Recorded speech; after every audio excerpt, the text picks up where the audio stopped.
यो कोरोना भाइरसमा अलिक डराउनु पर्ने कारण र अरू भाइरसमा डराउनु पर्ने कारण भनेको धेरै, किनभने अरू जुन भाइरसहरू जुन अहिलेसम्म आयो त्यो लिमिटेड भाइरसहरू त्यसलाई हामीले देख्दै भएको छैन, बेसारै पानीले ठिक हुन्छ भनेर अन्डर रेट पनि गर्न सक्ने अवस्था हुँदैन। अलिकति हाम्रो भाइरसको इन्क्युबेसन पिरियड भनेर हुन्छ। इन्क्युबेसन पिरियड भनेको 2 to 14 डेज मानिन्छ कोरोना भाइरसको अफमा। सेन्ट्रल लेभलबाटै पनि भयो नि सर? पुरै कमी छ। 5 महिनामा हामीले जस्तो कोरोनालाई टेस्ट त गर्यो, ठिक छ, but chances lace likely within 3-4 महिना छ हैन, तर दोहोरिन सक्छ। म्यानकाइन्डसँग नभएर अपोजिट कन्ट्राडिक्टरी कुरा चाहिँ यसमा आएको देखिन्छ। किनभने क्राइटेरिया के छ गभर्मेन्टले कति दिनभित्रमा भने घरमा रहिरहेको सेवा सुविधा भन्दा पनि बढी सेवा सुविधा चाहिँ उहाँहरूलाई क्वारेन्टिन र आइसोलेसनमा बस्न चाहियो। त्यो सम्भवै छैन। हामी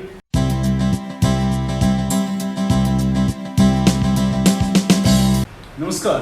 Welcome to yet another new episode of D1 Podcast, D1 Entertainment's presentation. This is me, your host, Ravan Kibatrai. आज मसँग गेस्टको रूपमा यहाँ उपस्थित हुनुहुन्छ त्यस्ता व्यक्तित्वहरू जो हामी लकडाउनमा, देश पूर्ण रूपमा लकडाउनमा रहेको बेला पनि उहाँहरू भने हाम्रो स्वास्थ्यलाई लिएर सधैँ नै जागरुक रहनुभयो। कहिले पनि उहाँहरूलाई लकडाउन लागेन। त्यस्ता खालका व्यक्तिहरूसँग आज म तपाईहरुमाझ लिएर आएको छु एउटा सानो अन्तर्वार्ता। So I would like to welcome them. मसँग 3 जना अतिथिहरू हुनुहुन्छ। सर्वप्रथम doctor Indrajit Mahato, managing director of Hariyan polyclinic private limited, Hariyan 9 Sarlahi. त्यस्तै मसँग हुनुहुन्छ डाक्टर चन्दन चौधरी, मेडिकल अधिकृत लालबन्दी नगर हस्पिटल। त्यस्तै मसँग हुनुहुन्छ डाक्टर स्मृति गौतम, मेडिकल अधिकृत शासकपुर स्वास्थ्य चौकी हरियन 4। यहाँहरू सम्पूर्णलाई D1 पोडकास्टमा हार्दिक स्वागत छ। म कार्यक्रमलाई एकदमै छिटो नै सुरुवात गर्न चाहन्छु सर। हैन, मैले सुरुमै यहाँहरूबाट जान्न चाहन्छु। सर्वप्रथम त डाक्टर इन्द्रजित सरसँग मैले जान्न चाहे सर, खासमा यो सरल भाषामा भन्दा भाइरस के हो? यो भाइरस भनेको एउटा जस्तो संक्रमण गर्ने कीटाणु। हजुर है, अब यो कस्तो कीटाणु हो भने जस्तो यस्तो सानो कीटाणु हो जुन चाहिँ हामी आँखाले देख्न सक्दैनौँ। त्यो माइक्रोस्कोपले हेर्नुपर्ने हुन्छ त्यो भाइरस है। अनि त्यो कीटाणु चाहिँ के छ भने यो नर्मली यो यसको लागि यो कीटाणुलाई, यो भाइरसलाई बाँच्नको लागि होस्ट सेल चाहिन्छ। होस्ट सेल, होस्ट सेल भनेको कुनै जीवित मान्छे या जीवित जनावरमा मात्र बस्यो भने त्यो बाँच्छ, नभए त्यो मर्छ। भने यत्तिकै जमिनमा बस्यो भाइरस 2 दिन 3 दिन मर्छ त्यो। हजुर है, अब त्यो जेनरली त्यो भाइरस भयो। अनि यो भाइरस फेरि के छ भने यो बनेको जुन छ त्यो मोलिकुल भनेको न्युक्लियर मोलिकुल जुन चाहिँ प्रोटिनले कभर गरेको एउटा एन्टिजेन जस्तै हो है। अनि त्यो चाहिँ हामी जेनरली यो भाइरस भनेको फेरि एउटै भाइरस होइन, जेनरल भाइरस भनेको विभिन्न। जस्तै अहिले त कोभिडको एकदमै महामारी नै छ। जस्तै सामान्य भाइरस र कोरोना भाइरसमा फरक चाहिँ के छ सर? अब सामान्य धेरै भाइरस छ। जस्तो तपाईँको फ्लू भाइरस, जस्तो स्वाइन फ्लू आयो। हजुर, त्यो फ्लू भनेको मासुबाट प्राय कुखुराको मासुहरूबाट जाने त्यो, त्यसले गर्दा भनेको त्यो त्यति इन्फेक्सन रेट बढेन। तर यो जुन हाम्रो कोरोना भाइरस छ त्यो ड्रपलेट भनेको मान्छेले छिक्यो, इन्फेक्टेड पर्सनले जस्तो खोकी गर्यो, छिक्यो या नाकको सिगानहरू, त्यो भनेको जुन हाम्रो कन्टेन्ट्स भनेको त्यो कसैलाई सम्पर्कमा आयो भने या जस्तो भनौँ जस्तै थुकको वा नाकको सिँगानको वा केही खोक्दाखेरि हाच्छिउँ गर्दाखेरि सानो थोपाहरू पऱ्यो भने त्यसबाट थोपाहरूबाट जाने सँगसँगै त्यो आफै उडेर जाँदैन। हजुर होइन, यत्तिकै यहाँ बसेछ भनेपछि खोकेपछि मात्र जाने। जस्तो अब लागेको छ मान्छेलाई त्यो भनेको त्यसैले यसलाई ड्रपलेट भनेको मान्छेदेखि मान्छे सर्न छिटो सर्छ। अनि यो कोरोना भाइरसमा अलिक डराउनु पर्ने कारण र अरू भाइरसमा डराउनु पर्ने कारण भनेको धेरै, किनभने अरू जुन भाइरसहरू जुन अहिलेसम्म आयो त्यो लिमिटेड भाइरसहरू जस्तो सामान्य अब रुगाखोकीहरू लाग्ने होइन, त्यो जस्तो स्वाइन फ्लूहरू जुन कति भाइरस जस्तो। तर यो भाइरस चाहिँ अब अलिकति कडावाला भाइरस। कडावाला भाइरस जुन चाहिँ मान्छेदेखि मान्छे अनि एउटा मान्छेमा लागेपछि त्यसले हजारौँ मान्छेमा सार्न सक्ने हजारौँ मान्छे मल्टिप्लाई हुँदै जाने ओके मैले डाक्टर स्मृतिसँग अलिकति जान्न चाहे डाक्टर स्मृति कोरोना भाइरसको क्यारेक्टरिस्टिक्सहरू चाहिँ के छ त्यस्तो कसरी थाहा पाउने यो कोरोना लागेको भन्ने हजुर कोरोना भाइरस भनेको चाहिँ अब हाम्रो सरले भने जस्तै एउटा छुट्टै प्रकारको भाइरस हो जसले चाहिँ इन्भेलपले कोड गरेको हुन्छ त्यो भाइरसलाई एउटा एन्टिजेन भनेको जस्तो हाम्रो शरीरमा केही कुराहरू डिफ्रेन्ट कुराहरू जस्तो हाम्रो शरीरमा अर्गन्सहरू हुन्छ होइन त्यो बाहेक अरू कुराहरू भनेको हाम्रो शरीरको लागि भनेको एन्टिजेन्स भनिन्छ हाम्रो भाषामा चाहिँ त्यो जस्तै भाइरसलाई चाहिँ एउटा प्रोटिनले कोड गरेको हुन्छ र त्यसमा चाहिँ स्पाइक प्रोटिन भनेर त्यसको बाहिरी भूभागमा चाहिँ स्पाइक प्रोटिन भन्ने चाहिँ बसेको हुन्छ होइन अनि भाइरसको साइज भनेको चाहिँ यसको जिनोमको साइज चाहिँ 26 देखि 32 किलो बेस भन्ने भन्छ यो चाहिँ किलो बेस भनेको कोरोना भाइरस चाहिँ छिटोभन्दा छिटो सङ्क्रमण हुने हुनाले यसले देखाउने लक्षणहरूमा चाहिँ अब जस्तो इन्फ्लुएन्जा भाइरस भनेको फ्लू भाइरस भनिन्छ अथवा कमन कोल्डको भाइरस हाम्रो राइनो भाइरसहरू त्यसैको भाइरसको जस्तै अरू भाइरसको जस्तै क्यारेक्टरिस्टिक्स हुन्छ तर छुट्याउने क्यारेक्टरिस्टिक्सहरू भनेको फिभर ज्वरो भयो त्यसपछि रुगाखोकी भयो होइन अनि टाउको दुखाइदेखि लिएर घाँटी चिलाउनेदेखि लिएर अनि सास फेर्न अप्ठ्यारो हुनेदेखि लिएर यो हाम्रो शरीर दुख्ने जोर्नीहरू दुख्ने साथै यो जिआई प्रब्लम्सहरू भन्छ जस्तो बान्ता आउन खोज्ने बान्ता हुने कसैलाई डाइरिया हुने र धेरै जसोमा चाहिँ यो स्मेलको चाहिँ शक्ति चाहिँ थाहा पाउन नसक्ने र अर्को सुन्न पनि नसक्ने र सुन्ने शक्ति पनि कम हुने जस्तो खालको लक्षणहरू चाहिँ भाइरसमा देखिएको छ तर यो छुट्याउनु पर्दाखेरि चाहिँ भाइरसको इन्क्युबेसन पिरियड भनेर हुन्छ इन्क्युबेसन पिरियड भनेको 2 to 14 डेज मानिन्छ कोरोना भाइरसको हकमा 2 देखि 14 दिनमा चाहिँ जसलाई पनि कसैलाई 2 दिनमा लक्षण देखिने पनि भयो भने कसैलाई चाहिँ 14 दिनमा पनि लक्षण देखिन सक्ने खालको प्रवृत्ति हुन्छ यो भाइरसको चाहिँ र इन्फ्लुएन्जा भाइरसको र कोरोना भाइरसको चाहिँ अलिकति इन्फेक्सियस रेट चाहिँ उस्तै बनाउने तर कोरोना भाइरसको चाहिँ अलिकति बढी हुने हुनाले यसलाई ठ्याक्कै छुट्याउने लक्षण भनेको चाहिँ कोरोना भाइरसमा चाहिँ सुरुमा खोकी लाग्छ त्यो ज्वरोहरू आउँछ भने इन्फ्लुएन्जा भाइरसमा चाहिँ यो लक्षणको चाहिँ प्रक्रिया भनेको तलमाथि जस्तो अगाडि खोकी लाग्ने र ज्वरो आउने कोरोना भाइरसमा हुन्छ भने यता पहिला ज्वरो आउने त्यस पछाडि रुगाहरू खोकीहरू राख्ने त्यसरी क्यारेक्टरिस्टिक्सहरू हुन्छ ओके मैले डाक्टर चन्दनबाट जान्न चाहे नेपालको कन्टेक्स्टमा कोरोनाको सङ्क्रमण सामुदायिक स्तरमा आइसकेको जस्तो देखिन्छ तर यो कोरोनाको सिम्टम्स चाहिँ भने जस्तो देखिँदैन यो किन खासमा जस्तै यही हुनुपर्छ डाक्टर स्मृतिले भन्नुभयो नि जस्तै रुगा लाग्नुपर्छ ज्वरो आउनुपर्छ भन्नुभयो तर रुगा नलागिकन ज्वरो नआइकन पनि मान्छेलाई कोरोना देखिन्छ नि यो चाहिँ के कारणले हो अब नेपालमा अहिले हेर्ने हो भने हजुर सुरुवाती जुन चैतदेखि 1-1.5 महिना चाहिँ हजुर सङ्क्रमण समुदाय स्तरमा नफैलिसकेको अवस्था थियो त्यति बेला पनि हाम्रो लकडाउनको सिस्टम एकदमै राम्रो थियो बाहिरबाट आएका हरेकलाई जनप्रतिनिधिको माध्यमले होस् मान्छेको माध्यमले होस् कम्युनिटीको माध्यमले होस् के गरिन्थ्यो भन्दाखेरि 14 दिन हामीले अनिवार्य रूपमा चाहिँ कतै न कतै क्वारेन्टाइनमा लगेर राख्ने गरेका छौँ र यसको डाक्टर साहबले भन्नुभयो जस्तै इन्क्युबेसन पिरियड भनेको 2 हप्ता हो यदि कोही व्यक्तिमा 2 हप्तासम्म सङ्क्रमण भएन वा लक्षण देखाएन भने चाहिँ हामीले छोडिदिने गर्थ्यौँ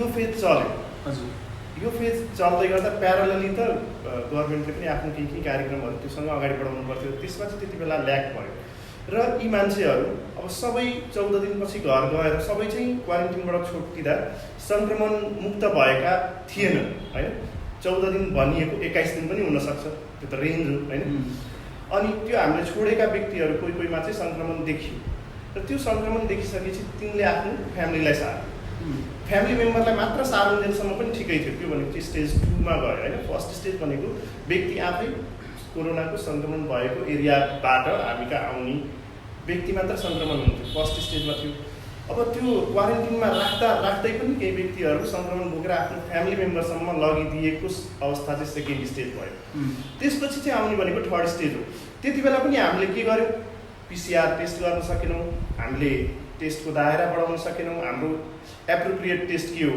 आरडिटी हो कि पिसिआर हो कि त्यो जजमेन्ट गर्न सकेनौँ होइन, र त्यो फ्यामिली मेम्बरहरूलाई प्रपरली ट्रेस पनि गर्न सकेनौँ होइन, सङ्क्रमण फ्यामिली मेम्बरमा भयो।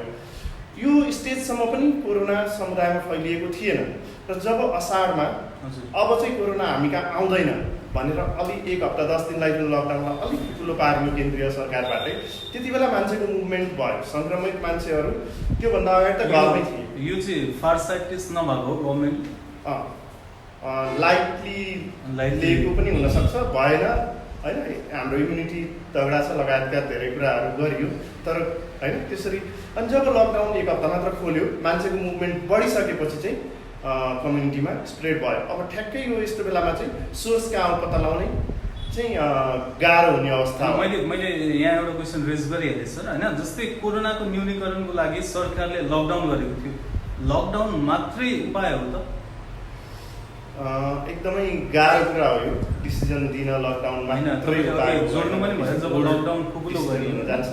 तर देशहरूको विभिन्न देशहरूको प्र्याक्टिस र हाम्रो पनि प्र्याक्टिस हेर्ने हो भने, एउटा पाटोले हेर्ने हो भने चाहिँ के थियो भन्दा, जुन बेला चैत 11 गतेदेखिको 2 महिना 2.5 महिनाको जुन लकडाउन थियो, त्यो लकडाउनको बेलाको सङ्क्रमण त्यति उच्च देखिएको थिएन। यो तरिकाले हेर्ने हो भने पक्कै पनि लकडाउनले केही हदसम्म चाहिँ यसको प्रोटेक्टिभ मेजर हो, किन भन्दा मान्छेसँग कन्ट्याक्ट हुँदैन होइन, सबै आफ्नै घरमा हुन्छन्, बाहिरी मान्छेको आवागमन हुँदैन, स्रोत जहाँ छ त्यहीँ सकिन्छ। तर हो नै भनेर किटान पनि हामी गर्न नसक्ने अवस्थामा कसरी छौँ भन्दा, त्यति बेला प्यारलली गभर्मेन्टले टेस्टै गरिदिएन कि, लकडाउन गरिदियो, तर प्यारलली त्यति अहिलेको जसरी दिनकै 10,000 12,000 टेस्ट जसरी भइरहेछ, त्यो चाहिँ त्यति बेला लकडाउन सुरुवात गर्ने बेलै भइदिएर चाहिँ त्यस्तो नतिजा भएको भए चाहिँ हामीले हो लकडाउन इज द सल्युसन भन्छ। तर एकतिर लकडाउन राख्ने, अर्कोतिर परीक्षणै नगरिदिएपछि त भन्नै गाह्रो। यस्तो जस्तै 2टा डाइमेन्सन्समा एउटालाई चाहिँ छोइयो, अर्कोलाई छोइयो, अर्को डाइमेन्सनै छोएन, त्यही भएर ट्याक्कै भन्नै गाह्रो छ कि त्यो लकडाउन इज सल्युसन भनेर। ओके, लकडाउन बाहेक अरू पनि हुनसक्छ विकल्प खोजिएन, त्यसको मतलब मैले डक्टर इन्द्रजितबाट जान्न चाहेँ सर, कहिलेकाहीँ चाहिँ कस्तो भनेदेखि जस्तै पोजिटिभ देखिएको व्यक्तिलाई पूर्ण नेगेटिभ देखिन्छ, देखिएको सुनिन्छ, र नेगेटिभ होइन देखिएको व्यक्तिलाई फेरि पूर्ण परीक्षण गर्दाखेरि पोजिटिभ देखिन्छ। यो कारण चाहिँ के हो सर? टेस्टिङ किटको कमजोरीले हो वा समस्याले हो वा अन्य कुनै विविध कारणहरू छ? म अलिकति त्यो लकडाउनको कुरामा एड गर्न चाहन्छु। हजुर हजुर, त्यो लकडाउन भनेको मात्र यसको रोकथाम होइन, लकडाउन के हो भने यसको चेनलाई, कोरोना भाइरस जुन हिसाबले रेसियोले चेन बढ्छ त्यो चेन रोक्नको लागि लकडाउन हो खास। लकडाउन भएपछि मान्छे एकअर्कासँग भेटघाट हुँदैन, यदि मलाई कोरोना छ भने अरूसँग सर्दैन, इट्स लाइक मल्टिप्लिकेसनलाई ब्रेकडाउन गर्ने त्यो मात्र हो त्यो लकडाउनले। तर लकडाउन मात्र गरेर यो सम्भव हुँदैन। किन हुँदैन भने कारण के थियो भने हाम्रो या कसै पनि सरकारले, कुनै पनि सरकारले लकडाउन गर्यो सुरुमा, तर सरकारले चाहिँ जो लकडाउन सँगसँगै अरू काम कस्तो भनेको, अब यो कोरोनाको टेस्टिङको कुरा आयो, नम्बर अफ टेस्ट बढाउनु पऱ्यो, जुनमा सरकारले सुरुमा किटमा गयो, जुन किटबाट टेस्ट गर्यो होइन, त्यो किट चाहिँ जुन चाहिँ हाम्रो चाइनाबाट ल्याएको किट, त्यो किटले पोजिटिभलाई नेगेटिभ, नेगेटिभलाई पोजिटिभ देखाउँथ्यो भनेको त्यो किटमा विश्वास गर्न किन मतलब विश्वास गर्न मिल्दैन थियो भने त्यही किट अरू देशले फर्काएको थियो। भारतले पनि 5 लाख किट मगाएको थियो, त्यो किट चाहिँ डुप्लिकेट रहेछ, यसले त झन् हामीलाई बायस गर्छ भनेर यो रिपोर्ट त्यो उनीहरूले त्यो टेस्ट गर्न छोड्यो। हजुर, त्यस्तै तपाईँको जर्मनीदेखि लिएर उनीहरू पनि त्यो किट फिर्ता गर्यो, तर हामी चाहिँ त्यतिखेर लगभग 2.5-3 लाख कति किट हामी टेस्ट गराएको छौँ त्यतिखेर। भनेपछि त्यसको रिजल्ट चाहिँ जुन आयो त्यो चाहिँ हामीले यही हो भनेर भन्न मान्नै लायक थियो, किनभने त्यो एन्टिबडी टेस्ट हो क्या। हजुर, एक त एन्टिबडी टेस्ट हो भनेको कोरोना लागेको मान्छेलाई कोरोना भाइरस मरिसक्यो, तर पछि भनेको भाइरस मरेपछि पनि टेस्ट गऱ्यो भने एन्टिबडी पोजिटिभ आउँछ, 1 नम्बर। अर्को कुरा के छ भने त्यो एन्टिबडी टेस्टमा चाहिँ विदिन 7 डेज भनेको भाइरस पसेको 7 दिनभित्र त्यो किटमा देखाउँदैन है, भनेको 7 दिनभित्रको त्यो पनि छुट्यो होइन। अनि अर्को चाहिँ जस्तो अब पहिला भाइरस थियो सपोज द्याट, अनि पछि त्यो भाइरसबाट सपोज निको भइसक्यो, त्यो भाइरस मरिसक्यो, तर एन्टिबडी उसको त रहिरहन्छ अनि त्यो किटमा चाहिँ भनेपछि पोजिटिभ टेस्टिङ किटको रिलायबिलिटीमा प्रश्नवाचक चिन्ह लाग्यो। प्रश्नवाचक चिन्ह लाग्यो, त्यसले गर्दा आज बन्द गरेको छ ओके। त्यो अहिले बन्द गरेको थियो। हजुर। नेक्स्ट आयो पिसिआर टेस्टको नम्बर अफ पिसिआर टेस्ट बढाउने भन्ने कुरा सरकारले जुन हिसाबले लग्यो होइन, हजुर। अब आफ्नो हिसाबले भन्नुहुन्छ ठिकै छ, उहाँले लगेको आफ्नो हिसाबले 1 नम्बर 2 नम्बर भयो त्यो टेस्ट नम्बर अफ टेस्ट बढाउने। तेस्रो नम्बर हाम्रो तयारी के गर्नु पर्थ्यो भने ठिक छ अब भोलि गएर आज यति छ पछि यति हुनसक्छ, किनभने वर्ल्डमा संसारमा यो कोरोना भाइरस मल्टिप्लाई भइरहेको थियो। अब यो भोलि बिरामी बढ्यो भने उसलाई कहाँ राख्ने भनेको हरेक एरियामा कोरोना बिरामीको उपचारको लागि छुट्टै कोरोनाको हस्पिटलहरू निर्माण गरेर त्यहाँ जस्तो स्वास्थ्य कर्मीदेखि लिएर जनस्वास्थ्यहरू ट्रेन पार्दै जानुपर्छ। हजुर। किन भोलि गएर कोरोनाको बिरामी बढ्यो भने त्यो बिरामीलाई उपचार गर्ने स्वास्थ्य कर्मीहरू ट्रेन हुनु पर्यो होइन। हामी जुन फेजमा थियौँ नि त्यो फेजमा त हामीले विश्वलाई देखिसकेका थियौँ नि त, विश्वमा यस्तो भइसक्यो भनेर देखिसक्यो। अलिकति कमी कमजोरी चाहिँ सेन्ट्रल लेभलबाटै पनि भयो हुन्छ। पुरै कमी छ। 5 महिनामा हामीले जस्तो कोरोनालाई टेस्ट त गऱ्यो ठिक छ, हजुर। तर कोरोना लागेपछि बिरामीले राखेर उपचार गर्नको लागि जनस्वास्थ्य भनेको स्वास्थ्य कर्मी नेपालभरि छ नि, तिनीहरूलाई पर्फेक्ट ट्रेनिङ बनाएर हरेक ठाउँमा जस्तो हरेक जिल्लामा एउटा कोभिड सेन्टरहरूको छुट्टै एउटा हस्पिटल बनाएर तिनीहरूलाई पर्फेक्टली ट्रिट गर्छ, स्ट्यान्ड बाई राखेर। जस्तो आज के भइरहेछ, आज हामी अब नगरपालिकामा हरेक नगरपालिकाले अलिअलि आफ्नो व्यवस्थाले सुविधाले गरिरहेछ, तर जुन चाहिँ त्यो त्यतिखेरै हरेक उसमा गर्नुपर्ने त्यो पनि सरकारले चुक्यो, त्यो गरेन। त्यो यो अब उहाँले भने जस्तै यो हाम्रो इम्युनिटी पावर बलियो छ, इम्युनिटी पावरको कुरा गर्दाखेरि जस्तै तातो पानी बेसर खाएर साँच्चै ठिक हुन्छ बोल्नु त्यो कोरोना ठिक हुने होइन। इम्युनिटी पावर त हाम्रो बेसार पानीले बढाउने हो, यो हाम्रो बडीको जुन प्रोटेक्सन पावर जुन भन्छ त्यो बढाउने त हो होइन। कोरोना भाइरस ठिक हुने भनेको मान्छेको आफ्नो शरीरमै डिपेन्ड हुन्छ, उसको इम्युनिटी पावर प्रोटेक्सन कति बलियो छ। सिम्पली बुझ्दाखेरि चाहिँ पोजिटिभ भएको मान्छेलाई नथाहा पाइकन पनि नेगेटिभ हुनसक्छ किनभने that is 80% asymptomatic. Okay. 80% asymptomatic हो, सिम्टम्स देखिँदैन। अनि 20%मा ओन्ली 5% मात्र हो जुन चाहिँ आइसियु भेन्टिलेटर धेरैमा, नभए सबैलाई चाहिन्छ। ओके, म डाक्टर चन्दनबाट जान्न चाहन्छु। एज अ फ्रन्ट लाइन तपाईँहरू काम गर्नुहुन्छ होइन, कहिलेकाहीँ चाहिँ कोरोनासँग मिल्दोजुल्दो सिम्टम्स भएका मान्छेहरू चेक गर्न आएको खण्डमा चेकअप गरिसकेपछि घर जाउँ कि नजाउँ भन्ने यस्तो खालको समस्या वा दुधार मेन्टल स्ट्रेस कहिले भयो सर?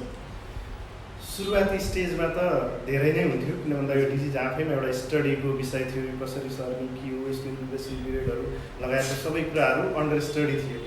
तर ग्रेजुअली यसको भाइरसको मर्फोलोजी, यसको क्यारेक्टरिस्टिक्सहरू थाहा पाउँदै गइसकेपछि चाहिँ र यसबाट बच्ने उपायहरू के हो भन्ने कुरा सबै क्लियर कट थाहा भइसकेपछि चाहिँ त्यस्तो खासै धेरै चाहिँ फिल भएन। त्यही पनि लगभग म 1.5-2 महिनादेखि चाहिँ जब यो कम्युनिटी लेभलमा फैलिसकेको छ, म लगभग होममा आइसोलेसन जस्तैमै छु। स्ट्रिक्ट आइसोलेसन त भन्न मिल्दैन त्यसलाई, तर मैले मेरो अन्य फ्यामिली मेम्बरहरूसँगको कन्ट्याक्टलाई एकदमै ब्रिफ पारेको छु। हुन्छ नि एउटा गेट म छुट्टै नै बस्ने गरेको छु, कन्ट्याक्ट पनि एकदमै ब्रिफ हुन्छ, एकदम छोटो समय। अब खाना ल्याइदिने मात्र हो, मेरो खाना घर खाना ल्याइदिने हो, बच्चाहरूलाई म त्यति साह्रो कन्ट्याक्टमा छैन, म मेरो प्यारेन्ट्सहरूसँग त्यति साह्रो कन्ट्याक्टमा चाहिँ छैन। डक्टर स्मृति, तपाईँको कन्टेक्स्टमा चाहिँ के छ? जस्तो हामी चाहिँ अब फ्रन्ट लाइनमा काम गर्नु पर्दाखेरि हामीले चाहिँ पिपिई सेटहरू कतिपय ठाउँमा चाहिँ स्वास्थ्य कर्मीले पाउनु नै हुन्न होइन, तर अब हामीले अहिलेसम्म चाहिँ समुदाय स्तरबाट हेल्प भएर हुन्छ अथवा हस्पिटलबाटै हुन्छ हामीले चाहिँ पाइरहेका छौँ र मैले पनि पाइरहेको छु। मेरो कन्टेक्समा हेर्दाखेरि मैले चाहिँ पिपिई सेट लगाएर काम गर्ने, जस्तो पेसेन्टहरू कोही सस्पेक्टेड आउनुभयो अथवा मलाई कुनै शङ्कास्पद लाग्यो भने चाहिँ उहाँहरूलाई मैले अब विशेष ध्यान पुऱ्याएर हेर्नुपर्ने पनि हुन्छ। यो भनेको चाहिँ जस्तो मेरो परिवारको लागि मात्र नभएर मसँग काम गर्ने अरू स्वास्थ्य कर्मीको लागि पनि मैले सतर्कता अप्नाउनु पर्ने हुन्छ। र आयो मेन्टल जुन हाम्रो मेन्टल टर्चरको कुराहरू आयो, स्ट्रेस भयो होइन। मेन्टल टर्चर चाहिँ नभनिहालौँ, स्ट्रेसमै पनि हामीले मेन्टल स्ट्रेस चाहिँ कतिखेर हुँदो रहेछ भन्दा जबसम्म हाम्रो चाहिँ परिवारमा अब कोही हामीबाट सङ्क्रमित भएर अलिकति जटिल अवस्थामा पुग्नु राख्न नसक्ने जुन व्यक्तिहरूको यदि हामी घरमा हुन्छौँ भने त्यतिखेर चाहिँ मेन्टल स्ट्रेस हुँदो रहेछ। र मैले आफूले पर्सनल्ली चाहिँ त्यसरी भोगेको त छैन, तर म चाहिँ आफै सतर्कता भएर आफूले जस्तो आइसोलेसन भन्दा पनि मैले चाहिँ क्वारेन्टाइन जस्तै गरी आफ्नो घरमा चाहिँ क्वारेन्टाइन बसेर जति सक्दो चाहिँ कम कन्ट्याक्टमा रहेर जस्तै सामान्य व्यक्तिहरूलाई त्यो अलिकति यो टर्मको बारेमा पनि जानकारी नहोला। जस्तै क्वारेन्टाइन भनेको के र आइसोलेसन भनेको के अलिकति ब्रिफ गरिदिनु। आइसोलेसन भनेको चाहिँ हाम्रो कुनै पनि डिजिज अथवा कुनै पनि रोग लागिसके पछाडि त्यो रोग अरूलाई सर्न नदिनको लागि चाहिँ छुट्टै राखिने अथवा उहाँहरूलाई चाहिँ अरू जुन स्वस्थ व्यक्तिहरूको कन्ट्याक्टमा आउन नदिनेलाई चाहिँ आइसोलेसन भनिन्छ। र क्वारेन्टाइन भनेको चाहिँ अब कोही व्यक्ति चाहिँ सङ्क्रमण हुनुभयो र उहाँले चाहिँ अरू व्यक्तिहरूसँग चाहिँ कन्ट्याक्ट गर्नुभएको छ, अब खाना खाने बेलामा, हिँडडुल गर्ने बेलामा अथवा हात मिलाउने क्रममा अथवा छरछिमेकमा कसैसँग कन्ट्याक्टमा हुनुहुन्छ भने त्यस्तो व्यक्तिहरू पनि सङ्क्रमित व्यक्तिबाट चाहिँ भाइरस सर्ने चान्स भएको हुनाले चाहिँ उहाँहरूलाई चाहिँ छुट्टै बस्नुपर्ने र तपाईँहरू चाहिँ अरूहरूसँग कन्ट्याक्टमा नभइदिनु होला भनेर उहाँहरूलाई जुन छुट्टै राख्ने गरिन्छ त्यसलाई चाहिँ क्वारेन्टाइन भनिन्छ। भनेको सरल भाषामा भन्नुपर्दाखेरि चाहिँ आइसोलेसन भनेको डिजिज लागिसके पछाडि जुन छुट्टै राख्छौँ त्यसलाई चाहिँ आइसोलेसन भनिन्छ भने क्वारेन्टाइन भनेको सस्पेक्टेड बिरामी जुन चाहिँ सङ्क्रमित व्यक्तिहरूको कन्ट्याक्टमा हुनुहुन्छ उहाँहरूलाई छुट्टै राख्नेलाई चाहिँ त्यो इन्फेक्टेड पनि हुनसक्छ, नन इन्फेक्टेड पनि हुनसक्छ, दुइटै जे पनि हुनसक्छ। त्यो डायग्नोसिस नभएको हुनाले चाहिँ त्यसलाई छुट्टी राख्ने क्रममा चाहिँ उहाँहरूलाई चाहिँ क्वारेन्टाइनमा राखिएको भनिन्छ। हजुर, मैले यो डाक्टर इन्द्रजितसँग पनि जान्न चाहेँ। सर, यो चाहिँ फ्रन्टलाइनमा काम गर्नुहुन्छ, कहिलेकाहीँ त्यस्तो समस्या पऱ्यो कि पनि घर जाउँ कि नजाउँ जस्तो फिल त्यस्तो आजसम्म भएको छैन। भएन नि भएको छैन। जस्तै परिवारले अहिलेको परिप्रेक्ष्यमा चाहिँ तपाईँहरूको कामलाई कसरी हेर्नुहुन्छ त? अलिकति रिस्की पनि छ नि होइन? रिस्की छ, तर के गर्ने, डिस्टेन्स मेन्टेन गर्ने सबभन्दा सजिलो उपाय त्यही हो। कोरोनासँग बच्नको लागि एउटै उपाय हो डिस्टेन्स मेन्टेन। डिस्टेन्स मेन्टेन तपाईँहरूको कन्टेक्स्टमा चाहिँ के छ जस्तो परिवारले कसरी हेर्नु भएको छ? फ्यामिलीले त सपोर्ट अभियसली नचाहँदै पनि गर्नु पऱ्यो।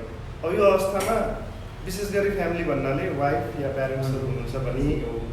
अब रोक्न खोजेर पनि नैतिकताले हुँदैन। यहाँ चाहिँ अहिलेको अवस्थामा हाम्रो अवस्था चाहिँ कस्तो छ भन्दा अहिलेको सिनेरियोमा हामी जबभन्दा माथि छौँ कि इफ म जबमा मात्र भएको भए I would resign and sit होइन। तर एउटा मोरल एउटा नैतिकताले पनि के भन्छ भन्दा हुँदैन त्यस्तो होइन। यसबाट बच्ने उपाय मलाई थाहा छ, तर मेरो फ्यामिली मेम्बरलाई त त्यति अवेर हुन्न होइन। उहाँहरूको दिमागमा चाहिँ के हुन्छ, यो गएर बिरामीलाई छोडेर नसारी नै हाल्ने हो कि, तर त्यो त थाहा छैन। नन मेडिकल पर्सनहरूलाई त यो कसरी सर्छ के हो भन्ने थाहा हुँदैन। रोक्न खोज्दा खोज्दै पनि गइया छ, सपोर्ट नै भन्नु पऱ्यो। जस्तै फ्यामिलीको कुरा गरिहाल्नु भयो, फ्यामिली त सपोर्टिभ भइहाल्नु छोराले गरेको कुरामा। जब समुदायमा चाहिँ जस्तै कतिपय ठाउँमा सुनिन्छ, कतिपय ठाउँमा देखिएको पनि छ, स्वास्थ्य कर्मीहरूले कोरोना चाहिँ समुदायमा भित्रायो भनेर अलिकति बहिष्कार टाइपको गरिन्छ नि, यसमा चाहिँ तपाईँको भनाइ के छ? यो पर्सनली मैले चाहिँ फिल गरेको छैन, तर मसँगै काम गर्ने कोवर्कर्सहरूले फिल गर्नुभएको छ। र विशेषतः चाहिँ कस्तो अवस्थामा यो प्रायः देखिएको भन्दा जहाँ आफ्नै घर छ त्यहाँ त हिजो होइन कसैले रोक्न सकेन, मलाई मेरो घरमा आफै जाएको छ। तर जुन चाहिँ रेन्टमा बसेका टेनान्ट्सहरू भयो होइन, जो चाहिँ बाहिरबाट काम गर्न उहाँहरूलाई चाहिँ यो हर्डलहरू प्र्याक्टिकली हाम्रो कम्युनिटीमा पनि देखिएको छ।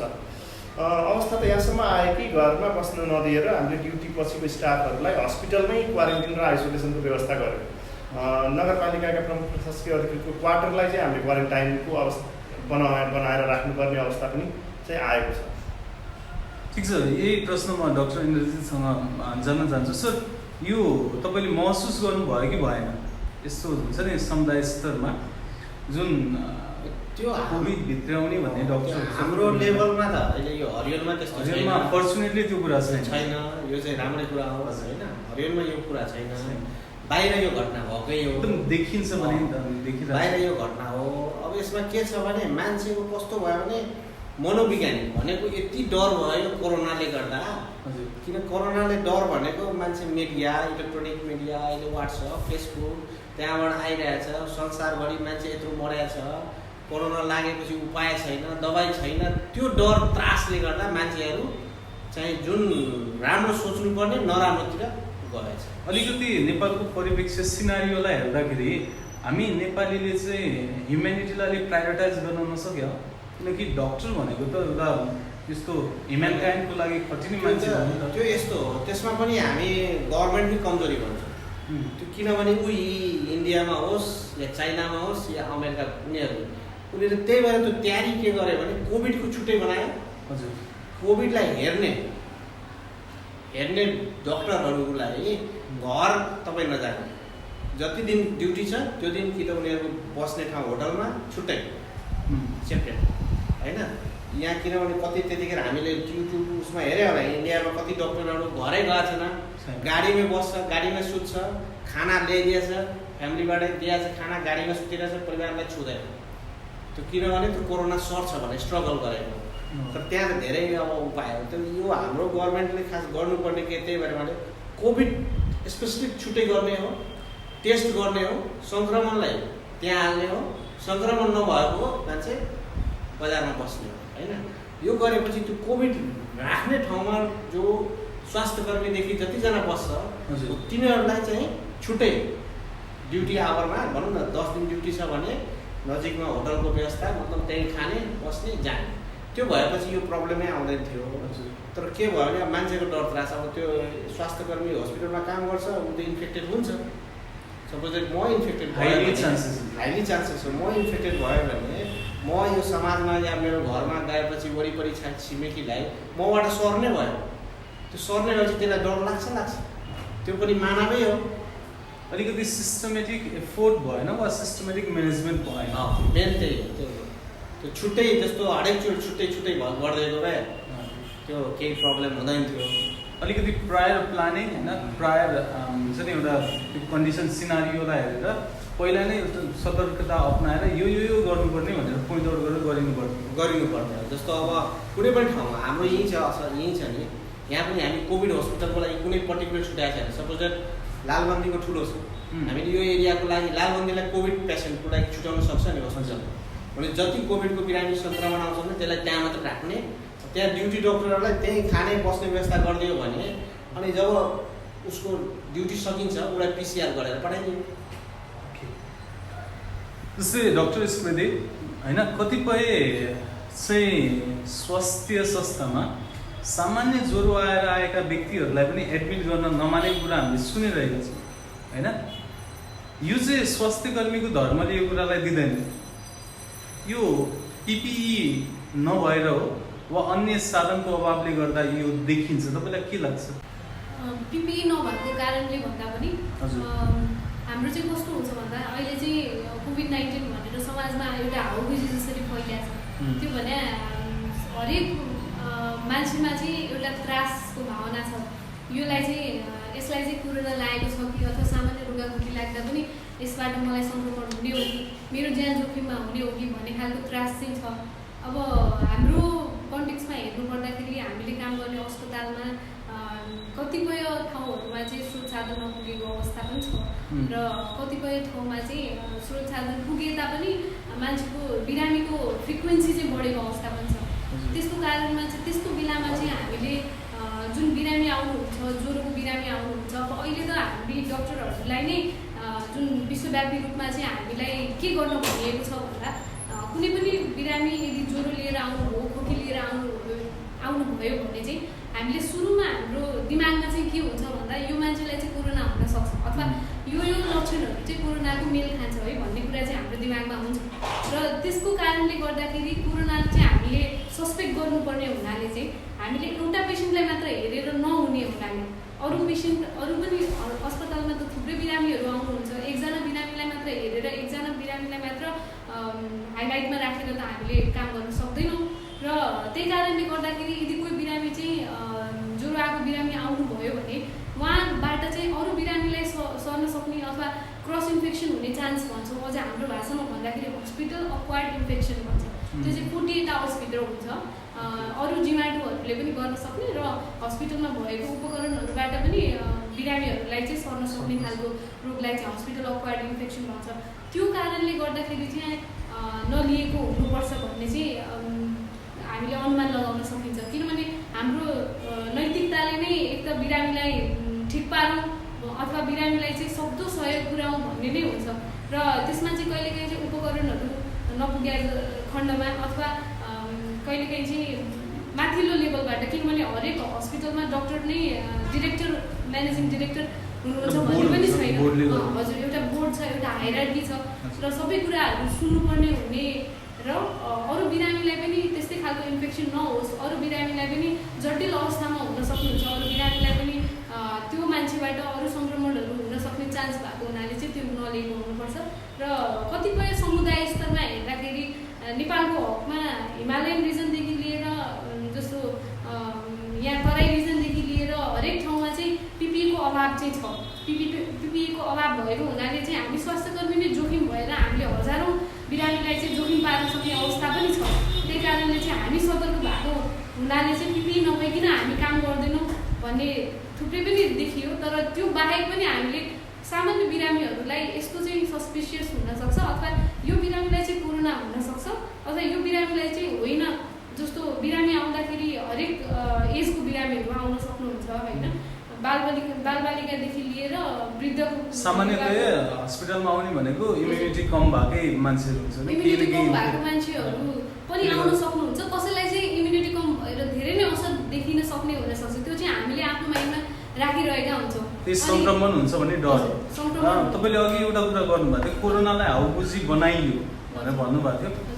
यो व्यापारीकरण गर्न खोजिएको भन्ने व्यापक चर्चा छ नि होइन, तपाईँ यसलाई चाहिँ कसरी लिनुहुन्छ?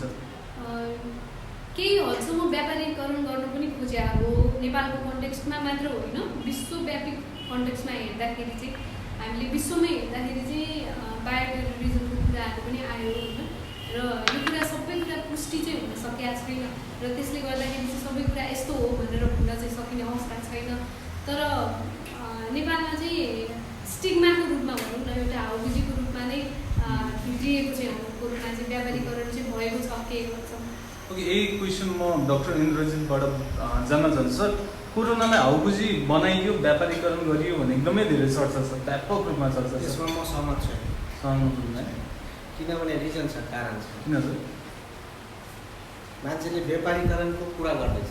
हजुर, वर्ल्डमा संसारमा हजुर यत्रो लाखौँ मान्छे त मरेको छ त्यो कोरोना कारणले। हजुर, सबै देशमा लकडाउन छ, अमेरिका जस्तो लिएर हरेक देश लकडाउन छ।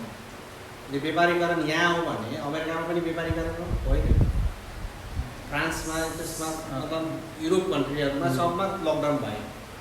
किनभने यो के छ भने खास मान्छेले व्यापारीकरण भन्दा नि मैले के भने जस्तो सपोज द्याट लकडाउनले गर्दा चेनलाई रोक्ने र सपोज द्याट लकडाउन खोल्दैन। हजुर, लकडाउन खोल्यो भने जस्तो हाम्रो जनसङ्ख्या 3 करोड छ 3 करोड नेपालको। हजुर, त्यो लकडाउन पुरै खोलिदियो भने 3 करोड सङ्क्रमण हुन्छ।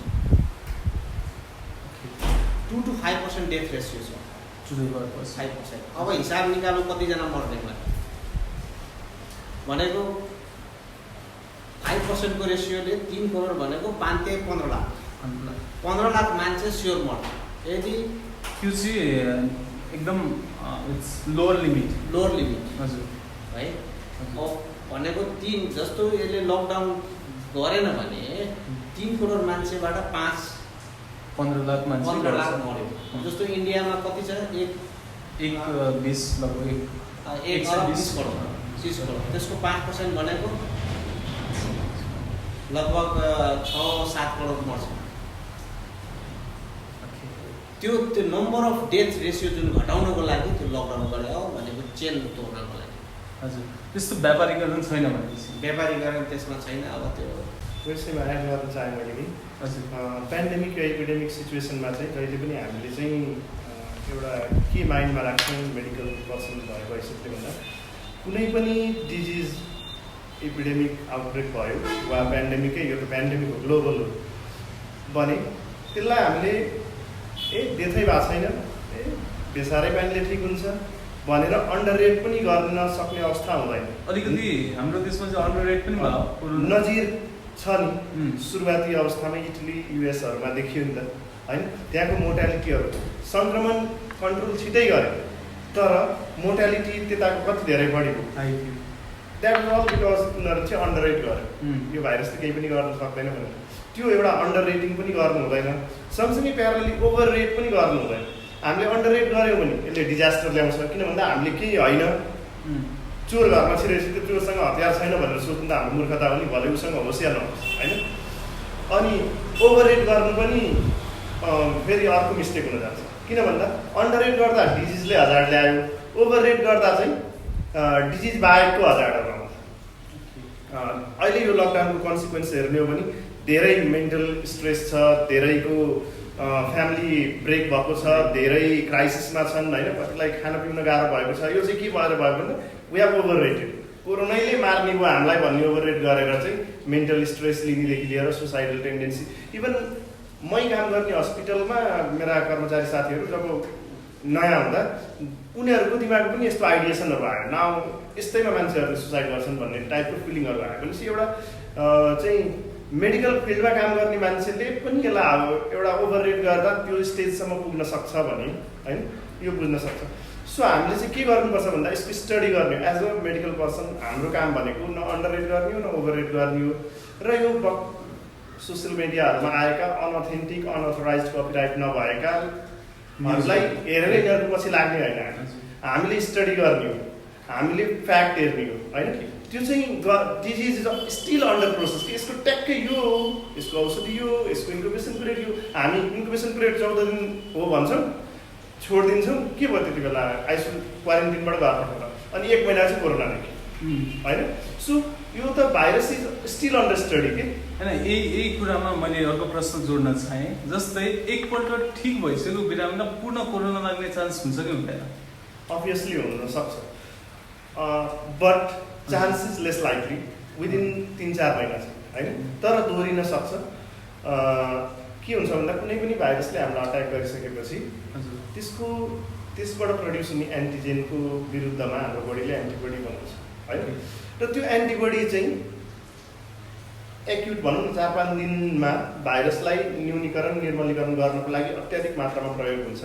त्यसपछि अर्को एन्टिबडी बन्छ जुन चाहिँ हाम्रो बडीमा एटलिस्ट 4 महिना 6 महिना डिजिज हेरिकन वर्षौँ दिन, कुनै डिजिज त लाइफ लङ पनि हुन्छ होइन, एकचोटि प्रड्युस भएको एन्टिबडी। सो यसको अब यो मैले अहिले पनि भने यो disease is still under study. तर अरू डिजिजहरूकै जस्तै प्रकृति हेर्ने हो भने एन्टिबडी यदि राम्ररी डेभलप भएको छ भने 2-4-6 महिना चाहिँ इन्फेक्सन हुने चान्सेस इज लेस लाइकली, तर कम्प्लिटली चाहिँ होइन। तर फाइदा चाहिँ के छ भन्दा वन्स इन्फेक्टेड पर्सन इफ रिइन्फेक्टेड उसले चाहिँ ट्रान्समिसन चाहिँ 0 नै हो गर्ने। जस्तै कोभिड-19को सुरुवाती चरणमा क्वारेन्टिनमा बसेका मान्छेहरूबाट नै स्वास्थ्यकर्मीहरू हुन्छ नि दुर्व्यवहार भएको घटनाहरू सुनियो होइन। तपाईँले काम गर्ने वा सेवा प्रवाह गर्ने वा गर्दै आउनु भएको ठाउँमा चाहिँ यस्तो समस्या छ कि छैन? मैले सेवा दिइरहेको ठाउँमा चाहिँ मैले यस्तो अहिलेसम्म अवस्था सृजना भएको देखिएको छैन होइन। तर मसँगै मेरो कोवर्कर्सहरू जुन हुनुहुन्छ, जुन देशका अरू भूभागहरूमा हुनुहुन्छ, उहाँहरूले चाहिँ यस्तो कुराहरू बोल्नुभएको छ। अब यो चाहिँ अन्डर म्यानकाइन्ड भन्ने जस्तो खालको म्यानकाइन्डसँग नभएर अपोजिट कन्ट्राडिक्टरी कुरा चाहिँ यसमा आएको देखिन्छ। किनभने हामी एउटा जनमानसमा हेर्दाखेरि कोरोना भनेको फैलिन सक्छ भनेपछि हामी चाहिँ अलिकति आफै सतर्क भएर हामीबाट अरूलाई फैलाउन सक्छौँ अथवा अरूलाई गाह्रो पर्न सक्छ अथवा हामीलाई नै गाह्रो पर्न सक्छ भनेर हामी चाहिँ सतर्क हुने अवस्था थियो। तर त्यतिखेर चाहिँ हामीले थुप्रै मास मिडियाहरूमा पनि देखियो होइन। कोरोनामा सङ्क्रमित भएका बिरामीहरूले चाहिँ उहाँहरूले चाहिँ यो अमानवीय हरकतहरू गरेको पनि थुप्रै ठाउँमा देखियो। अब यो चाहिँ पर्सनल मतभेदका कुराहरू आए कि अथवा प्रणालीसँग चित्त नबुझेर हो कि भन्ने कुरा चाहिँ अब बाहिर निस्किएन। तर यो भनेको म्यानकाइन्डभन्दा अपोजिट कुरा नै हो। डक्टर सर, तपाईँको केसमा चाहिँ तपाईँले सेवा प्रवाह गरिरहनु भएको ठाउँमा छ कि छैन यस्तो होइन? अलिकति पहिलो सुरुवाती चरणमा यो महसुस भयो वा भएन? कोही व्यक्तिहरूले त्यस्तो देखाउन खोज्नु म देखिएको थियो हाम्रै लालबन्दी क्वारेन्टिनमा पनि त्यस्तो देखिएको थियो। म तँलाई साथ दिन्छु। जस्तै गभर्मेन्टले म्यानेज गर्नुपर्ने पार्टमा अब कसैलाई हामीले क्वारेन्टिनमा राख्दाखेरि मान्छेले के सोध्छ भन्दाखेरि कतिपय मान्छेको मेन्टालिटी के देख्यौँ हामीले, म प्र्याक्टिकली म चाहिँ 11 भन्दा अगाडिदेखि नै क्वारेन्टिन र आइसोलेसनै हेर्दै आइरहेको छु। त्यहाँ के देखियो भन्दाखेरि उनीहरूको एक्सपेक्टेसन के हुन्छ भन्दा घरमा रहिरहेको सेवा सुविधा भन्दा पनि बढी सेवा सुविधा चाहिँ उहाँहरूलाई उहाँ क्वारेन्टिन र आइसोलेसनमा बस्न चाहियो। त्यो सम्भवै छैन। हामीले एकैचोटिमा 70-80 जनासम्मलाई क्वारेन्टिनमा राखेका थियौँ। अब उनीहरूको व्यवस्थापन त इक्वलिटी कसरी मेन्टेन गर्नै सकिँदैन होइन। केही न केही चाहिँ ल्याकिङ भइरहेको हुन्छ। हाम्रो गभर्मेन्ट अलरेडी लिमिटेड रिसोर्समा चलिरहेको छ। रेस्पोन्सिबिलिटी लोकल गभर्मेन्टलाई दिएको छ। लोकल गभर्मेन्टको आफ्नै धेरै प्रायोरिटिजहरू छन्। तीमध्ये एउटा स्वास्थ्य हो। हरेक कुरा अब मान्छेले के भन्छ सबै पैसा ल्याएर कोरोनामा राखिदेऊ न, होइन त्यो होइन नि त। भोलि अनि त्यो राखेपछि त भोलि उही मान्छेले मेरो रोड भएन भन्ने हुन्छ होइन। लोकल गभर्मेन्टको प्रायोरिटी अनेक छन्। त्यो गर्दा गर्दै पनि मान्छेको एक्सपेक्टेसन पुरा नहुने, कसैको चित्त नबुझ्ने नबुझेका मान्छेहरूले चाहिँ त्यस्तो गर्छन्। यहाँसम्म अहिले त तत्कालै जुन हामीले होम आइसोलेसन यो कोभिड सङ्क्रमितहरूलाई PCR नगरिकन घर पठाउने जुन निर्देशिका आएको छ त्यो गर्दै गर्दा घर डिस्चार्ज गर्नलाई क्लाइन्ट के भन्नुहुन्छ, हामी जाँदैनौँ, हाम्रो PCR हुनुपर्छ। हामी भन्छौँ हामीलाई गाइडलाइन यस्तो गरेको छ। अनि भन्नुहुन्छ तपाईँले मलाई आएर हक गर्नुहोस्, यदि तपाईँले मलाई आएर हक गर्नुभयो भने म घर जान्छु। अब यो के भन्ने होइन। यस्तो पनि हामीले हिजो अस्ति पनि यो फेस गरिरहेको छौँ। तपाईँको व्यक्तिगत धारणा दिनुपर्दा इट्स रिक्वायर्ड, PCR रिक्वायर्ड छ नि होइन, के छ टेस्टिङ त रिक्वायर्ड छ। नत्र मान्छे पनि कसरी एस्योर भएर घर जाने, उसको पनि परिवार छ, समुदायमा घुलमिल हुनुपर्छ होइन र। अब विकसित देशहरूले पनि हरेक नागरिकको PCR गर्न सकेन। US इन्डिया त धेरै हामीभन्दा त हरेक रिसोर्समा बढ्यो नि। स्टिल उसले आफ्नो पपुलेसन वाइज हेर्ने हो भने हामीले इन्डियाभन्दा बढी मान्छेको चाहिँ PCR गरेका छौँ। We have almost done ratio हेर्ने हो भने we have almost done 4.5 lakh मान्छेको PCR गरिसकेका छौँ हामीले। त्यो पनि कहिले सुरुवाती फेजमा त गरेनौँ नि, within a month yeah couple of मन्थमा 4.5 lakh मान्छेको PCR गरेका छौँ, जसमा हाराहारी 40,000 हाराहारी पोजिटिभ आएको छ। इन्डिया त हामीभन्दा धेरै गुणा बढी हो नि, उसँग त रिसोर्स पनि त्यति छ, खै गर्न सकेको होइन। हुन त हो इट्स द बेस्ट टेस्ट, तर हाम्रो एफोर्डेबिलिटी हुनु पऱ्यो त्यसको होइन, फिजिबिलिटी सबै ठाउँमा हुनु पऱ्यो। ल मेरो पालिकाले अफोर्ड गर्छ त्यो खरिदलाई, 1 करोड रुपियाँ मेरो पालिकाको लागि केही पनि होइन, तर फिजिबिलिटी हुनु पऱ्यो। मसँग इन्फ्रास्ट्रक्चर हुनु पऱ्यो राख्नलाई, मसँग ह्युमन रिसोर्स हुनु पऱ्यो राख्नलाई, छैन नि। सो हामी धेरै लिमिटेसन्सहरूले घेरिएका छौँ होइन। अनि त्यो गर्दै गर्दा त देशअनुसारको चाहिँ एउटा गाइडलाइन हुन्छ होइन। त्यो गाइडलाइन हाम्रो देशका विज्ञ चिकित्सकहरूले मिलेर बनाउनु भएको थियो होइन। सामान्यतः के देखिन्छ भन्दा त्यो 10-12 दिन भइसके पश्चात चाहिँ त्यो मान्छेले एन्टिबडी जो सङ्क्रमित छन् उसले एन्टिबडी डेभलप गरिसकेको हुन्छ र त्यो गरिसकेको अवस्थामा उसले अरूलाई सार्न सक्दैन भन्ने चाहिँ मान्यता हाम्रो मेडिकल साइन्सले भनेकोलाई नै ठेकेर हामीले चाहिँ त्यसरी लक्षण नभएका व्यक्तिहरूलाई वा लक्षण नदेखिएको 3 दिन पश्चात मात्र चाहिँ रिलिज गर्ने गरेका छौँ। अनि अर्को कुरा मैले जोड्न चाहेँ यसमा चाहिँ यो RT-PCR भनेको चाहिँ जस्तो यो हाम्रो SARS-CoV-2 जुन भाइरस छ, severe acute respiratory syndrome corona virus 2 भन्छ। यो चाहिँ भाइरसको एक प्रकारको प्रजाति हो। यो चाहिँ SARS भन्ने भाइरस चाहिँ 2003 सालमा 2003 एडीमा देखिएको थियो। त्यो 2003 मा देखिएको थियो र 2012 मा चाहिँ मिडल इस्ट रेस्पिरेटरी सिन्ड्रोम भन्छ। यो पनि SARS-CoV जस्तै खालको एउटै फ्यामिलीको नभए पनि उस्तै प्रकारको चाहिँ पर्न जाने चाहिँ एउटा भाइरस हो र यसको केसमा चाहिँ SARS-को लागि यो डायग्नोस्टिक टेस्ट नभएर यो चाहिँ कस्तो खालको भन्दा यसको भाइरसको प्रिभलेन्स कति छ भन्ने कुरा हेर्नको लागि बनाइएको टेस्ट भनेको चाहिँ PCR टेस्ट हो। तर अहिलेको महामारीको हकमा चाहिँ मान्छेलाई अलिकति आफ्नो स्ट्याटसलाई पनि गर्नको लागि र अर्को भनेको उनीहरूको हेल्थ स्ट्याटस नै भनौँ न, हेल्थ स्ट्याटस मुख्य गरी हेल्थ स्ट्याटसलाई चाहिँ हेर्नको लागि चाहिँ गरिएको टेस्ट चाहिँ हो। र यसलाई चाहिँ मैले किन जोड दिन चाहेँ भन्दा यो RT-PCR भनेको चाहिँ हाम्रो डायग्नोस्टिक टेस्ट भनेर मानिएको छैन।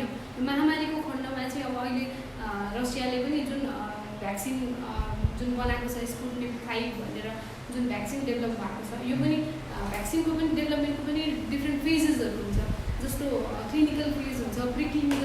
हुन्छ यसको 4वटा फेज पार गरिसके पछाडि अनि जनमानसमा चाहिँ यो भ्याक्सिनको ट्रायल गर्न पाउने भनेर चाहिँ छ। तर महामारीको हकमा चाहिँ अहिले चाहिँ के गरेको छ भन्दा यो फेजहरूलाई चाहिँ ओभरल्याप गरेर हजुर डाइरेक्ट चाहिँ अहिले अब 2टा प्राइमेट्समा चाहिँ यसलाई चाहिँ टेस्ट गरिसकेर अनि अहिले ह्युमन काइन्डमा चाहिँ अब हाम्रो रसियाको प्रेसिडेन्टको छोरी होइन उहाँलाई चाहिँ टेस्ट गराइएको छ। यो चाहिँ सबै कुरा ओभरल्याप हुने कुरा भयो। आरटिपिसिआर भनेको पनि त्यही खण्डमा चाहिँ यो डायग्नोस्टिक टेस्ट नभएको हुनाले चाहिँ यो गराउनु पर्ने जरुरी भन्दा पनि कस्तो छ भन्दा अहिले नेपालको हकमा हेर्दाखेरि चाहिँ आरटिपिसिआर चाहिँ अलिकति महँगो प्राइभेट संस्थामा गर्दाखेरि चाहिँ 5,775 रुपियाँ 675 रुपियाँ लिने र अहिले चाहिँ घटेर 4400 रुपियाँ लिने भनेर जुन तोकिएको छ।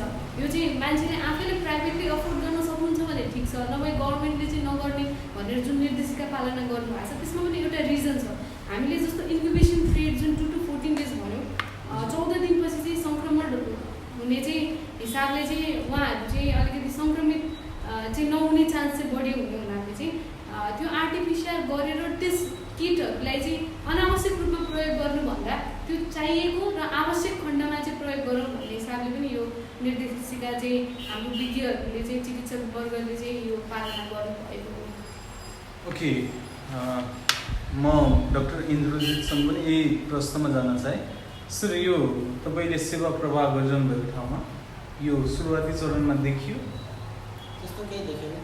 ओके, म तपाईँसँग अर्को कुरा जान्न चाहन्छु। तपाईँले अघि भन्नुभयो होइन, जस्तै सामान्य तरिकाले यसलाई छोडियो भने पुरै 3 करोड जनसङ्ख्या चाहिँ कोरोनाको सङ्क्रमणमा आउन सक्ने चान्सेस छ होइन? आयो भने के हुन्छ भने जस्तै मैले यसैमा एउटा प्रश्न जोडिहालेँ। जस्तै सरकारले लकडाउन भने तापनि एकदमै खुकुलो गरेको छ, चहल पहल एकदमै धेरै देखिन्छ बाटोमा। जस्तै आगामी दिनहरूमा कोभिडको सङ्क्रमण बढ्यो भने आफ्नो क्षेत्रबाट त कस्तो तयारी गर्न सकिन्छ, के गरेको छ जस्तो लाग्छ? अहिले त अब हाम्रो एरिया या कहीँ त्यस्तो केही पूर्ण तयारी केही छैन। किनभने कोभिड भनेको कोरोना लागेको बिरामीलाई 2-3वटा कुरा मेन इम्पोर्टेन्ट हो। हजुर, जस्तो मेन भनेको प्रब्लम सास फेर्न गाह्रो हुन्छ, अक्सिजन चाहियो, त्यसलाई आइसियुको व्यवस्था हुनु पऱ्यो र भेन्टिलेटर सपोर्ट चाहियो। यो चलाउनको लागि विज्ञ डक्टरहरू, नर्सहरू, मेडिकल स्टाफदेखि लिएर सबै चाहियो। त्यो टिम चाहियो। मात्र अब सामान ल्याएँ मैले, ल आइसोलेसन 10वटा बेड बनाइदिएँ होइन, आइसियु बनाइदिएँ, त्यहाँ भेन्टिलेटर राखिदिएँ, सबैको राखिदिएँ, तर त्यो चलाउने मान्छे भएन भनेपछि पूर्ण तयारी केही पनि छैन। भनेपछि समस्या इक्जाम्पल मैले सुने अनुसार हजुर भेन्टिलेटर मलङ्गमा आइसक्यो अरे, मलङ्ग अस्पतालमा। हजुर, तर त्यो भेन्टिलेटर चलाउने विज्ञ मान्छेदेखि लिएर आइसियुको म्यानेज गर्ने डक्टरदेखि लिएर स्किल मेन पावर छैन। जस्तो यसमा चाहिँ मैले पनि थोरै जोड्न चाहेँ। के छ भन्दाखेरि SARS-CoV-2 जुन इन्फेक्सनको दायरा छ यसमा चाहिँ हामीले जुन पेसेन्टहरूलाई चाहिँ डिभाइड गरेका छौँ। जस्तो मोडरेट सिम्टम्स भएको पेसेन्ट, सिभियर सिम्टम्स भएको पेसेन्ट र अर्को भनेको सिभियर एक्युट सिम्टम्स भएको पेसेन्ट। अब त्यसमा पनि लक्षणहरूका आधारमा चाहिँ हामीले डिभाइड गरेका छौँ। कसैलाई सास फेर्न अप्ठ्यारो हुनसक्छ, कसैलाई छाती दुख्न सक्छ। यो भनेको चाहिँ सिभियर एक्युट सिन्ड्रोममा चाहिँ पऱ्यो, सिभियर एक्युट सिम्टम्समा चाहिँ पऱ्यो होइन। तर कसैलाई चाहिँ रुगाखोकी, सामान्य रुगाखोकी अथवा ज्वरो मात्र आएको अथवा टाउको दुख्ने मात्र अथवा घाँटी मात्र चिलाउने त्यस्तो खालको समस्याहरू देखा परेको छ। अब हाम्रो समुदाय स्तरमा हेर्दाखेरि चाहिँ अब केही हदसम्म चाहिँ यो मोडरेट सिम्टम्सको लागि अथवा बिरामी चाहिँ रिफर गर्नु नपर्ने अवस्थाको लागि चाहिँ पूर्वतम तयारीमा चाहिँ हामी छौँ। र यो नगरपालिकाबाट हाम्रो जनप्रमुखले होइन र नगरपालिकाको स्वास्थ्य शाखा र अरू भनेको हाम्रो स्वास्थ्य चौकीहरू सबैजना मिलेर चाहिँ हामीले एउटा डक्टर्सहरूको टिम, विज्ञहरूको टिम बनाएका छौँ, जसले चाहिँ हामी टिममा चाहिँ 7 जना छौँ होइन। भनेपछि तयारी हुँदैछ? हजुर, हुँदैछ। यो चाहिँ कस्तो खालको बिरामीको लागि हुँदैछ भन्दा रिफर गर्नेको लागि हामीसँग उपकरण अहिले यहाँ नभएको खण्डमा चाहिँ रिफर गर्नु पर्यो। तर यहाँ ट्रिटमेन्ट हुन सक्ने सिम्पली कुरा गर्दाखेरि सङ्क्रमण 1 वा त बढिहालेको खण्डमा चाहिँ तयारी कस्तो छ? अब आइसोलेसन सेन्टरमा जुन प्रकारले मैले अघि भने नि हाम्रो चाहिँ डक्टर्सहरूको टिम बनेको छ। हाम्रो डाक्टर साहब इन्द्रजित महतो डाक्टर साहबको संयोजकतामै हामी 7 जना टिम मेम्बर्सहरू छौँ, डक्टर्सहरू नै हुनुहुन्छ। र त्यस कारणले चाहिँ उहाँ अब आइसोलेसनमा भएको बिरामी बिरामीहरूलाई चाहिँ अलिक जटिल खालको लक्षणहरू देखिन थाल्यो अथवा उहाँहरूलाई चाहिँ यहाँ उपचार सम्भव भएन भने चाहिँ हामीले कसरी रिफर गर्ने अथवा कहाँ चाहिँ पुर्याउन सक्छौँ अथवा जाने ठाउँमा चाहिँ पूर्व तयारी छ कि छैन भन्ने कुरा बुझिदिनेदेखि लिएर होइन र यहाँबाट कुन कुन औषधि दिएर जाँदाखेरि ठिक होला बिरामीलाई चाहिँ इमर्जेन्सीमा त्यहाँ पुर्याउँदाखेरि उहाँलाई चाहिँ अप्ठ्यारो नहोस् भन्ने हिसाबले चाहिँ हामीले औषधि कुन दिँदा ठिक होला भन्ने कुरा चाहिँ हामीले डिसाइड गरेर अनि त्यसलाई मेन्टेन गरेर हामीले पठाउने चाहिँ गर्ने चाहिँ हामीले एउटा टिम बनाउन चाहिँ बनाएका छौँ। टिम बन्यो अब फर्दर तयारी हुनलाई हामीले स्टार्ट गरेका छौँ र अहिले चाहिँ इनिसिएट चाहिँ गरेका छौँ तर हाम्रो हकमा यो हरिवन नगरपालिकाको हकमा चाहिँ अहिलेसम्म त्यस्तो जटिल खालका बिरामीहरू देखिनु भएको छैन र त्यही कारणले चाहिँ अब कतिपय बिरामीहरू त आफै ब्लड क्रासले पनि हुन्छ अथवा आफू अलिकति कन्सियस भएर हुन्छ उहाँहरू चाहिँ आफै जाने अथवा हामीलाई रिफरल माग्ने चाहिँ गर्नुहुन्छ तर यहाँ बसिरहेको बिरामीलाई चाहिँ कसैलाई सिभियर भएको खण्डमा चाहिँ हामीले हाम्रो जस्तो हामीले चाहिँ निगरानीमा राखेर हेर्ने अथवा पठाउनु पर्ने हिसाबले चाहिँ हामी त्यो कुरामा चाहिँ तयारी नै छौँ। ओके, म डाक्टर चन्दनसँग जान्न चाहन्छु। सर, यो स्थानीय तह सँग वा स्थानीय तह र जिल्लासँग समन्वय चाहिँ कतिको भइरहेछ? स्थानीय तहको जिल्लासँग समन्वय चाहिँ कतिको भइरहेछ? जिल्ला विपद व्यवस्थापन समिति सिडिओको संयोजकतामा एउटा टोली हुन्छ। त्यो टोलीले यहाँको 20वटा पालिकालाई चाहिँ मोनिटरिङ इभ्यालुएसन गरिरहेको छ। लगभग बैठकहरू चाहिँ पटक पटक भइरहेको छ। प्रदेशले गाइड गरेको कुराहरू जुन त्यहाँ आइसकेपछि चाहिँ उहाँले त्यसको इम्प्लिमेन्टेसनको लागि विभिन्न पालिकाहरूका नगर प्रमुखहरूलाई राखेर कसो गर्दा अगाडि हुन्छ भन्ने चाहिँ प्लानिङहरू भइरहेको छ। जस्तै जिल्लामा हाम्रो लगभग 200 बेडसम्मको आइसोलेसन तयार हुने अवस्थामा छ, आइसोलेसन सेन्टर होइन। जुन पालिकाले आफ्नो तयारी गर्न सकेको छैन, यहाँ सामान्य कन्डिसन भएका बिरामीहरू छन् भने त्यस्ता बिरामीहरूलाई मलङ्गवामा चाहिँ राखिएको छ। जिल्लाको चाहिँ आफ्नै अर्को थप लगभग 50 बेड जतिको चाहिँ आइसोलेसन लालबन्दीमा पनि बागवानीमा रहेको छ, जुन चाहिँ अहिले खाली छ। त्यो चाहिँ हामीले स्ट्यान्ड बाई राखेका छौँ, यदि सङ्क्रमण बढिहाल्यो भने पनि होइन। अस्ति भर्खर पनि चाहिँ मिटिङ बस्दाखेरि यो जिल्लामा अक्सिजन प्लान्टको चाहिँ feasibility analysis PCR machine establish गरिसकेर चाहिँ त्यसलाई इम्प्लिमेन्टेसनमा ल्याउने कुराहरूको बारेमा चाहिँ व्यापक छलफलहरू भइरहेको छ होइन। 2टा भेन्टिलेटर अलरेडी आइसकेर चाहिँ त्यो स्टार्ट हुने प्रोसेसमा छ होइन। भ्याकेन्सी निकाल्नु पर्ने हुन्छ। इट्स नट लाइक आज गऱ्यो भोलि भइहाल्छ। गभर्मेन्ट सेक्टरमा चाहिँ के हुन्छ भन्दा एभ्रिथिङ एज प्रोसेस कि अब हामीले भ्याकेन्सी निकाल्छौँ होइन। मेडिकल टिमको, प्राइभेटको, उयोहरूको, एनेस्थेटिस्टहरूको चाहिँ हामीले भ्याकेन्सी निकाल्छौँ। मिनिमम 7 डेज टाइम दिनुपर्ने हुन्छ। दरखास्त पर्छ, we have to take interview होइन। त्यो प्रोसेसहरू गर्दा लगभग 2 हप्ता जति चाहिँ लाग्न सक्ने अवस्था हुन्छ। हामीले अझै लबिङ गरिरहेको छौँ। यो हाइवे क्षेत्रको लागि कोभिड र नन कोभिड हस्पिटल छुट्टा छुट्टै बनाउनेको लागि पनि प्रदेश र सङ्घसँग पनि हामीले चाहिँ कुराहरू गरिरहेका छौँ होइन। तर त्यो गरिहाल्दा भइहाल्ने त्यति छिटो चाहिँ हुँदैन। त्यो कानुन हुन्छ, त्यो होइन हायरकी हुन्छ। त्यसरी अहिलेसम्म समन्वय जे होस् राम्रै भएको छ। भनेपछि इन्टरपालिकाको पनि चाहिँ समन्वयन राम्रै छ। जस्तै स्वाब कलेक्सन यहाँ हरियोनमा भइरहेछ भने लालबन्दीबाट हाम्रो कन्ट्याक्ट ट्रेसिङमा परेका मान्छेहरूलाई यहाँ टेस्ट हुन्छ। यहाँ भएको मान्छेलाई उहाँ भएको दिन उहाँ गरिन्छ होइन। ईश्वरपुरमा भएको बेला गरिन्छ। त्यसरी अब सबै पालिकाको एकैचोटि हुँदैन कन्ट्याक्ट ट्रेसिङको जुन स्वाब कलेक्सन।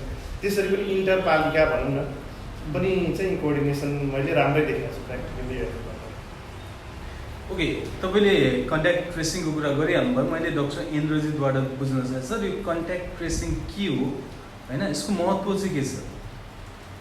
कन्ट्याक्ट ट्रेसिङ भनेको जस्तो एउटा मान्छे कोही सङ्क्रमण भेट्यो, हजुर, त्यो मान्छेको सम्पर्कमा को आयो, त्यो मान्छे कहाँ गएको थियो, त्योसँग सम्पर्कमा को आयो, त्यो सबै हेर्ने हो। त्यो कन्ट्याक्ट ट्रेसिङ किन गर्ने भने किन महत्त्व छ भने त्यो कन्ट्याक्ट ट्रेसिङ गरेरै पत्ता लगाउने हो भनेपछि त्यो अब जस्तो म यदि सङ्क्रमण भएँ, म चाहिँ हिजो या अस्ति कहाँ गएको थिएँ होइन, त्यो जहाँ गएँ म त्यो मान्छेहरूको पनि पिसिआर गर्नु पऱ्यो। जस्तै यो चाहिँ जस्तै तपाईँलाई पोजिटिभ देखिएको खण्डमा इन्क्युबेसन पिरियड हेरिन्छ कि हेरिँदैन? 14 दिन अगाडिसम्मको फेज हेरिन्छ कि जस्ट 1-2 दिन मात्रै हेरिन्छ? होइन, त्यसको अब क्राइटेरिया के छ गभर्मेन्टले कति दिनभित्रमा भने, तर नर्मली 3 to 5 days भनेर त्यो पिरियडमा लास्ट 5 daysको भित्रमा हजुर कहाँ गयो। अब त्यो गएको मान्छेलाई पनि के छ भने PCR टेस्ट नगरुन्जेल तिनीहरूलाई होम आइसोलेसन भनेर आफै सेल्फ क्वारेन्टाइनमा जानुहोस् होइन। हजुर सेल्फ क्वारेन्टाइन किनभने बाइ द वे हुन पनि सक्छ नहुन सक्छ।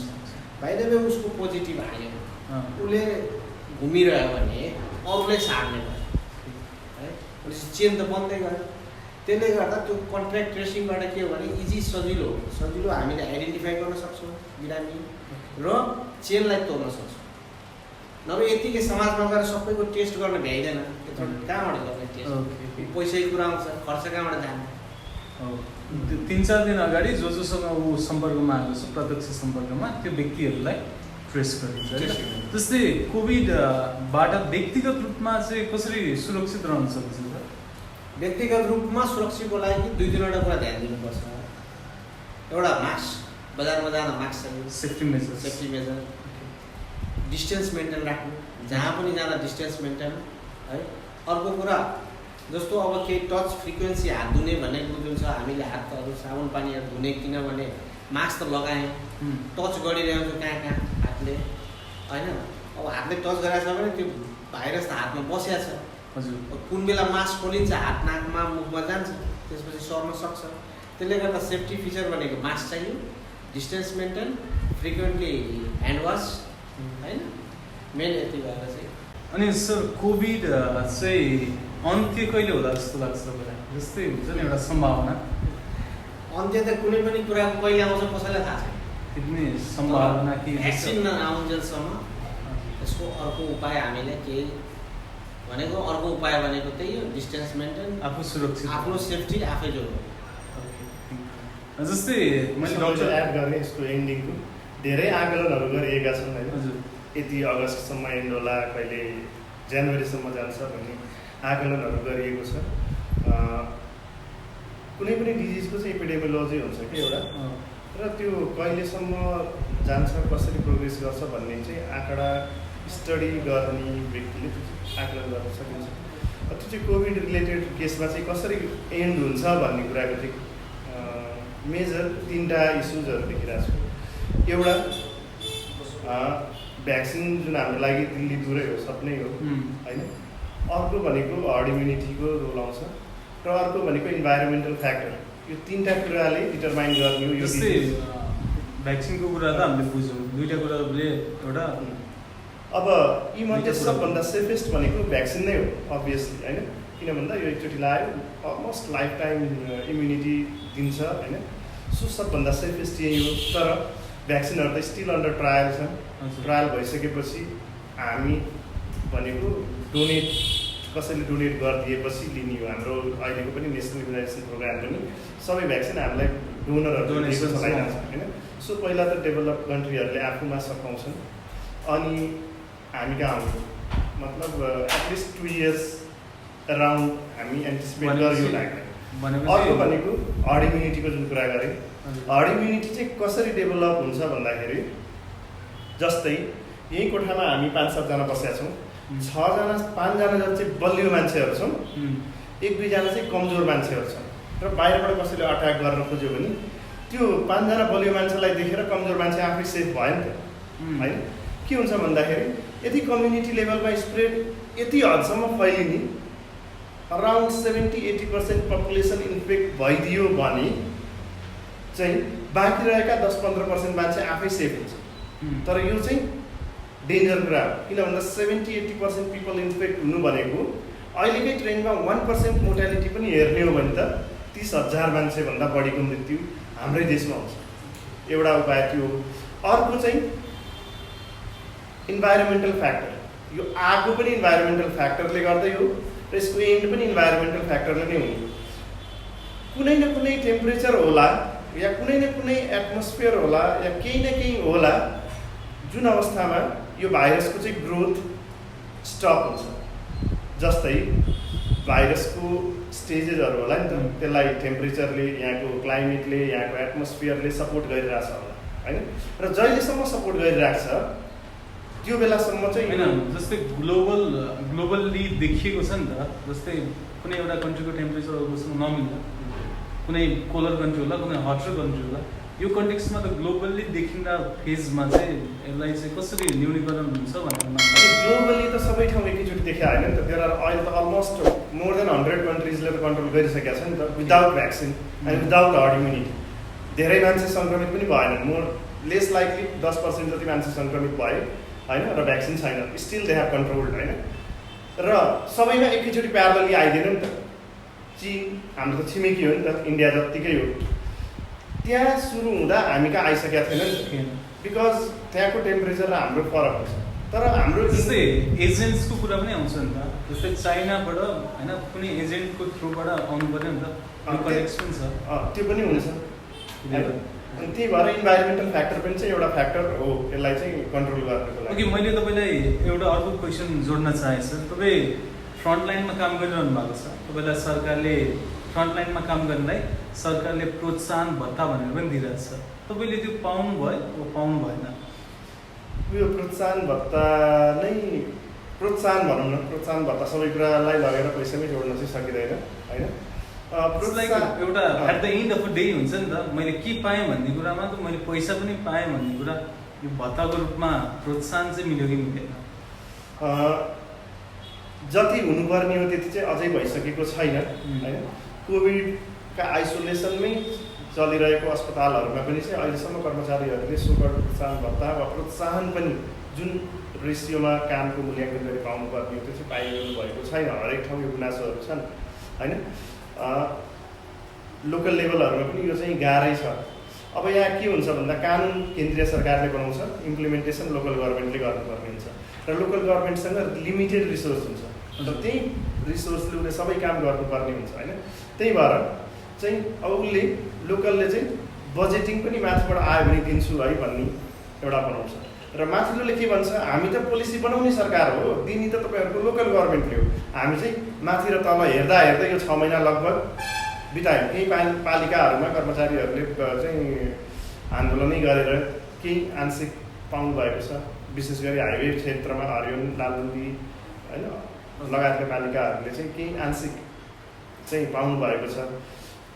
त्यो त एउटा छुट्टै बाटो हो, त्यो त सेकेन्डरीली लिउँला, कोभिड कन्ट्रोल भएपछि लिउँला, झगडै गरेर लिउँला होइन। अहिले त हाम्रो प्राइम फोकस भनेको त कोभिडलाई नियन्त्रण गर्ने हो, सरकारले दिएन, पालिकाले दिएन भनेर त हामी बस्दैनौँ।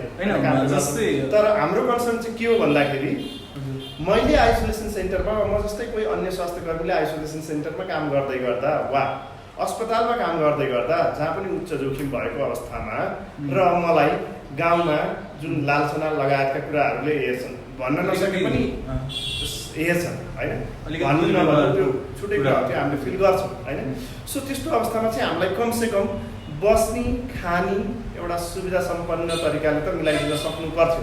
यो पनि एउटा प्रोत्साहन हो। यतिले मात्र पनि चाहिँ कर्मचारीहरूको मोरल बुस्ट एकदमै आयो। त्यसको लागि मात्रै पनि हामीले धेरै लबिङ गर्नु पर्यो होइन। कति लबिङ गर्दा गर्दै सायद अहिले हरियोमा पनि भइसकेको छ, लालुनीमा पनि हामीले अस्पतालमै कर्मचारीहरूलाई काहीँ न काहीँबाट स्रोत ल्याएर राख्ने बस्ने चाहिँ मिलाएका छौँ। त्यसपछि अर्को प्रोत्साहनको बाटो आउँछ, यदि गभर्मेन्टले जुनसुकै स्तरको गभर्मेन्ट होस्, उसले चाहिँ तपाईँहरूलाई हामीले पर्याप्त मात्रामा पिपी, मास्क, सेनिटाइजर, साबुन, ग्लोभ्स लगायतका सामग्रीहरू दिएछौँ, तपाईँहरू होमिनुहोस् भन्यो भने पनि एउटा मोरल आउँछ। त्यो पनि हामी क्राइसिसमा छौँ। हामीले कहिल्यै पनि चाहिँ पर्याप्त मात्रामा चाहिने जति ग्लोभ्स अहिले पनि सर्टेज छ होइन, मास्क पाएनौँ, मागिरहेछौँ, लिमिटेड आइरहेछ होइन।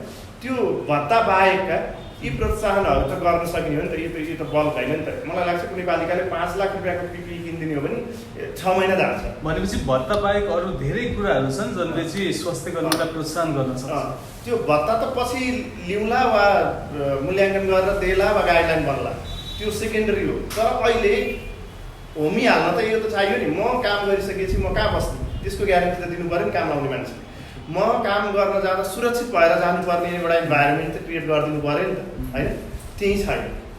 त्यो चाहिँ छिटै हरेक पालिकाले यो त पालिकाले आफैले गर्न सक्ने, यसमा कस्ट जाने भने 5 देखि 10 लाख, जुन चाहिँ केही पनि होइन पालिकाहरू। भनेपछि मोटिभेटिङ फ्याक्टर अझै पनि पुगेको छैन हैन?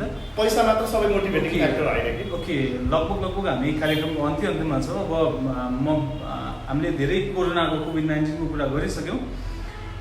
अब डक्टर स्मृतिबाट मैले एउटा कुरा जान्न चाहेँ, यो चाहिँ युवाहरूमा एक किसिमको हुन्छ नि, तपाईँहरूको स्किल मेन पावर हो कन्ट्रीको होइन? अलिकति हाम्रो कन्ट्रीको, हाम्रो देशको परिवेश हेर्ने हो भने इलिट्रेसी लेभल पनि हाई छ होइन? अनि तपाईँहरू जुन फिल्डमा हुनुहुन्छ अहिले तपाईँहरूलाई हेर्ने दृष्टिकोण पनि अलिकति त्यो एउटा इलिट्रेसीले गर्दा पनि त्यो भएको हो जस्तो मलाई लाग्छ। अलिकति हुन्छ नि, समाजमा दुर्व्यवहार गरिने कुराहरू पनि तपाईँले गरिसक्नुभयो। हस्पिटलमा पनि इभन भयो भनेर क्वारेन्टिनमा बसेकोले कतिपय सुरुवाती चरणमा गऱ्यो भन्नुभयो होइन? कहिलेकाहीँ चाहिँ ब्रेन ड्रेनको कुरा आएन डक्टर स्मृति? मलाई नेपालमा नबस्छौँ, बाहिर जाउँ, बाहिर अवसर पनि राम्रै हुन्छ। यो कोरोना बाहेक पनि पहिला नै जब तपाईँ यो फिल्डमा लाग्नुभयो, हुन त डक्टर भनेपछि आफैमा एउटा होइन, तपाईँहरूको प्रोफेसन भनेको एकदम सेन्सिबल हुन्छ। तपाईँहरूले होइन एकदम हुन्छ नि, एउटा देशको लागि ठुलो योगदान गर्नुभएको हुन्छ। त्यही पनि नेपालमा त्यो अनुसारको इभ्यालुएसन भएन। मलाई त्यो अनुसारको चाहिँ मैले गरे अनुसारको एफोर्ट गरे अनुसारको मैले रिजल्ट पाउँदिनँ। म बाहिर जाउँ, बाहिर चाहिँ प्लेटफर्म ठुलो छ, I can just earn name fame भन्ने कहिले त्यस्तो लाग्यो? ब्रेन ड्रेन भयो जस्तो नेपालमा अब समुदाय स्तरमा हेर्दाखेरि चाहिँ अब हामी डक्टरहरूले चाहिँ कतिपय ठाउँमा चाहिँ पाउने जस नपाएर अझै अपजस चाहिँ बढी पाइरहेको देखिएको छ। अब विभिन्न ठाउँहरूमा, नेपालमा पनि विभिन्न ठाउँहरूमा डाक्टरले कुटाइ खाइएको, अमानवीय हरकत भएको रिसेन्टली पनि हस्पिटलहरू धेरै देखिएका छन्। अब कोभिड-19 को हकमा मात्र नभएर यो चाहिँ पहिलेदेखिको ट्रेन्ड जस्तो खालको देखिएको छ। किनभने अब जनमानसले हामीमा गर्न नसकेको विश्वासको परिणाम भनौँ कि हामीले उहाँहरूलाई बुझाउन नसकेको कारणले भनौँ कि होइन, हामी चाहिँ दुधारमा भयो। कस्तो भन्दा अब गभर्मेन्टले हामीलाई सपोर्ट राम्ररी गरिदिएको छैन। हाम्रो नेपाल मेडिकल एसोसिएसन छ, काउन्सिल छ होइन, जसरी अरू देशमा डक्टरहरूलाई हेरिन्छ। अहिले पनि कोरोनाकै हकमा भन्दाखेरि इटालीमा, युएसमा, अस्ट्रेलियामा हामीले जुन देख्यौँ डक्टरहरूलाई अथवा यो स्वास्थ्य कर्मीहरूलाई नै जसरी सम्मान गरियो, जसरी फ्रन्टलाइनमा काम गर्नु भएको छ, हाम्रो लागि गर्नुभएको छ भन्ने कुरा जुन जनमानसले बुझिदिनु भयो, त्यसबाट हामीलाई ऊर्जा प्रदान हुने। हामीलाई त्यसबाट सेल्फिसनेस भन्ने कुरा केही पनि छैन। हामीले चाहिँ त्यहाँ पर्सनल पाउने कुरा केही पनि हुँदैन, जस्ट हाम्रो चाहिँ मोटिभेसन पाउने कुरा हो यो कुराहरू भनेको। अब कतिपय स्तरमा त देखियो भने राम्रै पनि गरियो, स्वास्थ्य कर्मीलाई सम्मान गरियो। यही हरिवनको कुरा गर्दाखेरि हामीलाई आएर सम्मान गर्नुभयो, हाम्रो जनप्रतिनिधिहरूले गर्नुभयो, हामीलाई उत्साह दिने काम पनि गर्नुभयो। तर कतिपय ठाउँमा चाहिँ अब जुन स्वास्थ्य कर्मीले भोग्नुभएको पीडाहरू छ होइन, जसरी बुझिदिनु भएको छैन, त्यो हेर्दाखेरि चाहिँ दिमागमा चाहिँ अथवा हाम्रो पनि मस्तिष्कमा चाहिँ अब थुप्रै गर्नुपर्ने, हामीले गर्नुपर्ने थुप्रै कामहरू छ। अझै हामीले कतिपय कुराहरूलाई एकदमै मोलिकुल लेभलमा स्टडी गरेर अगाडि बढ्नुपर्ने हुन्छ होइन।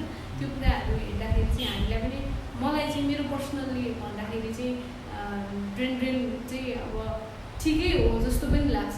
भयो कि भएन? भयो हजुर, सरल भाषामा भन्नुपर्दा भयो। किनभने अब अहिलेसम्म चाहिँ नैतिकताले नदिएको कारणले र आफ्नो जुन इन्ट्रेस्ट हुन्छ यो चाहिँ आफ्नो समुदायमा गरौँ न, नेपालीलाई पनि आफ्नो डिजिजको बारेमा बताउँ अथवा उहाँहरूलाई पनि सचेत गराउनुपर्छ, यो लेभलसम्म चाहिँ मैले क्रिएट गर्न सक्छु भन्ने विश्वासले गर्दाखेरि चाहिँ म यहाँ छु। तर अरूले प्रदान गरिदिनु भएको मोटिभेसन चाहिँ म यहाँ बस्नुको कारण चाहिँ होइन जस्तो लाग्छ। मोटिभेटिङ फ्याक्टर छैन भन्छ सबैमा। डक्टर चन्दन के छ, ब्रेन ड्रेन कहिले भयो? पर्सनली भन्दा चाहिँ मलाई त्यस्तो कहिले पनि फिल भएन। यसमा चाहिँ सबैभन्दा के हो भन्दाखेरि सेल्फ सेटिस्फ्याक्सनले चाहिँ रोल प्ले गर्छ कि अब तपाईँले एनालाइज कसरी गरिरहनु भएको छ नहुन्छ। मलाई चाहिँ जहिले पनि आफ्नो ठाउँको गर्नुपर्छ भन्ने फिल भयो।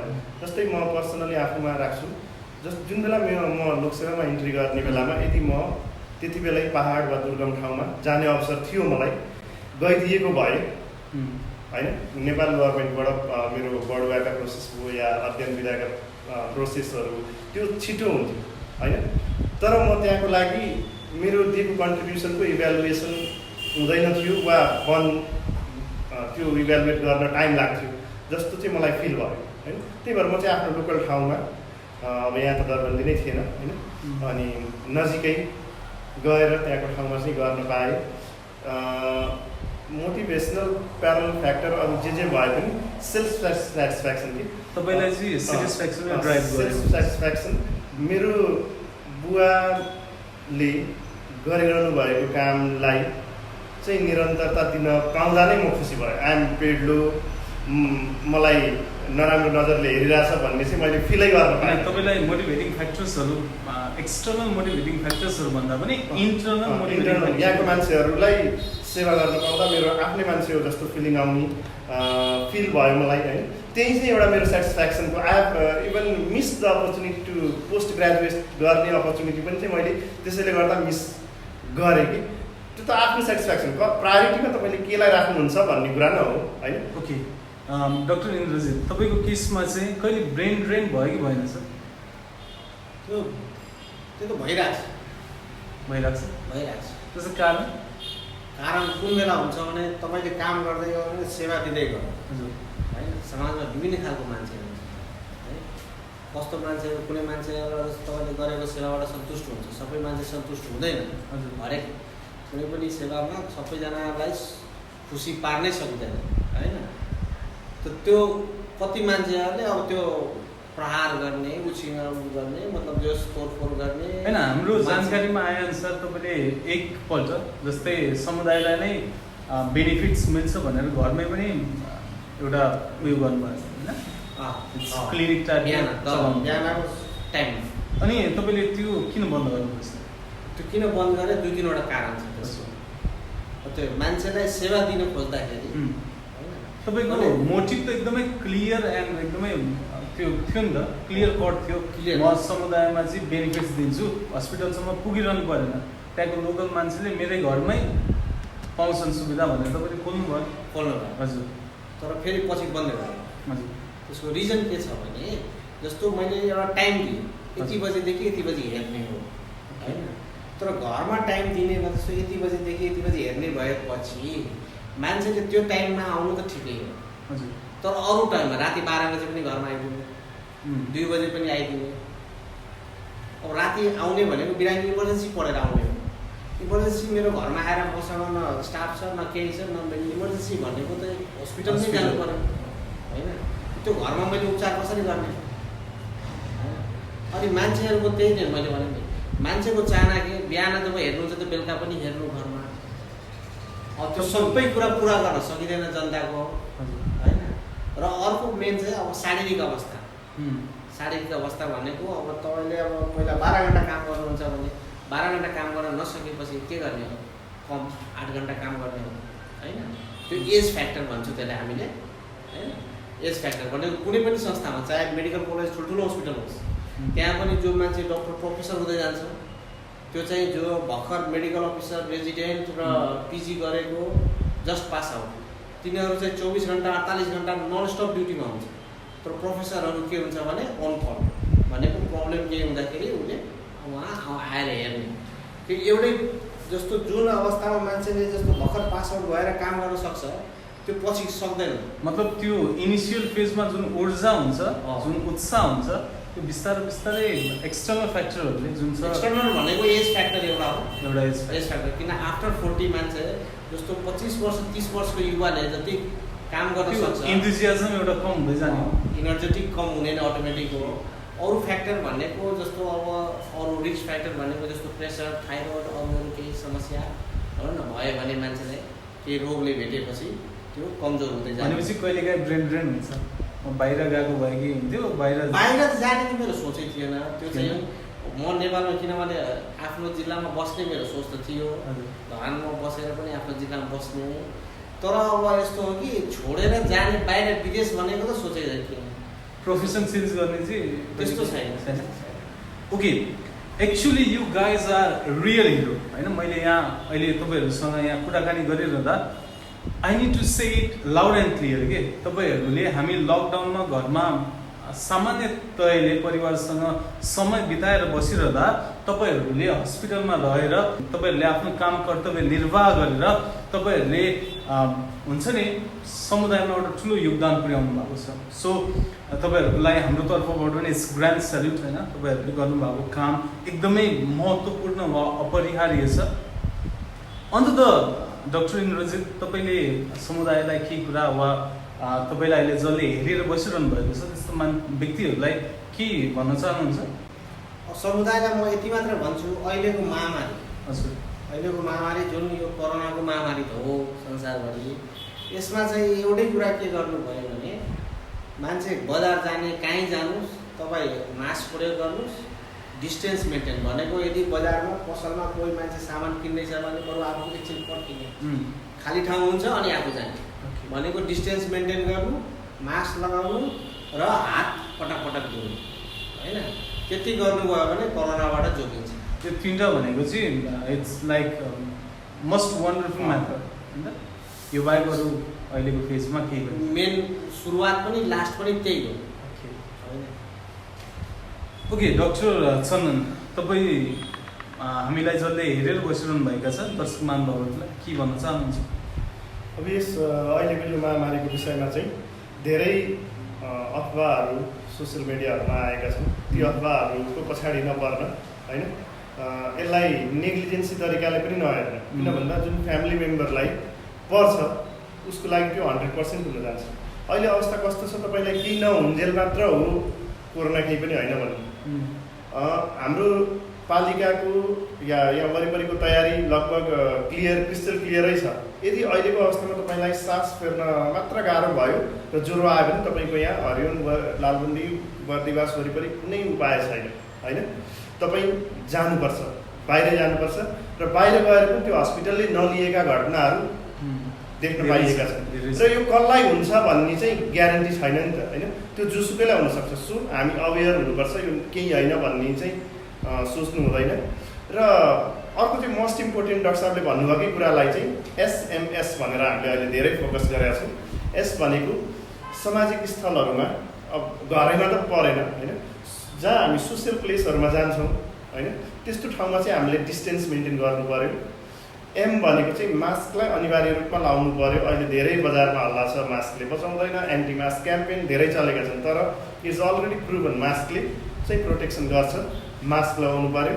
र एस भनेको हुन्छ सेनिटाइजर हो, तर म चाहिँ त्यसलाई फोकस केमा गर्छु भन्दाखेरि सोप वाटरले ह्यान्ड वास गर्नलाई चाहिँ बढी फोकस गर्छु। सेनिटाइजर भन्दा साबुन पानीले, सेनिटाइजर भनेको जहाँ चाहिँ पानीको व्यवस्था छैन त्यहाँ चाहिँ युज गर्नुहोस्, तर soap water is the best कि hand washing, frequent hand washing soap water. SMS भनेको जस्तै सोसियल डिस्टेन्सिङ, सोसियल डिस्टेन्स जहाँ पनि परेन, ओके, घर स्ट्याटस नोन छ होइन, त्यहाँ परिहाल्यो। सोसियल स्पेसहरू, सोसियल ठाउँहरूमा होइन, बढी भिडभाड हुने बजार हो, मन्दिर हो होइन, भोजभतेर हो, यस्तो ठाउँहरूमा चाहिँ हामीले मेन्टेन गर्नु पऱ्यो। एम भनेको त मास्क अभियसली भइगयो होइन, र अर्को एस भनेको चाहिँ सोप वाटरले ह्यान्ड वास गर्नु। ओके, अन्त त डाक्टर स्मृति, तपाईँ हामीलाई हेरिरहनु भएका दर्शकहरूलाई के भन्न चाहनुहुन्छ? मैले चाहिँ थोरै एउटा तथ्याङ्क चाहिँ जोड्न चाहेँ यसमा चाहिँ। हाम्रो दर्शक महानुभावहरूलाई चाहिँ म के भन्न चाहन्छु भन्दा, जस्तो हामीले चाहिँ एज अ डक्टर चाहिँ जस्तो सोसाइटीमा बस्दाखेरि जुन प्रकारको हल्लाहरू सुन्यौँ, मास्कको कुराहरू पनि भयो। मास्क चाहिँ अब भाइरसको पार्टिकल नै 0.1 माइक्रोमिटरको हुन्छ, मास्क चाहिँ जम्मा 0.5 माइक्रोमिटरलाई मात्र बचाउन सकिन्छ, त्यसैले मास्क लगाएर काम छैन भन्ने खालको हल्लाहरू सुन्यो। अब एउटा चाहिँ त्यसमा चाहिँ मैले के जोड्न चाहेँ भन्दा, भाइरस भनेको चाहिँ एउटा इन्भाइरोमेन्टमा बस्ने कुरा हो। जस्तो एयर ड्रपलेट्सबाट हामीले प्रोग्रामको सुरुमै कुरा गरेका थियौँ होइन, यो ड्रपलेट्स इन्फेक्सन, एरोजोल इन्फेक्सन भन्छ होइन, त्यसबाट सर्ने कुरा हो।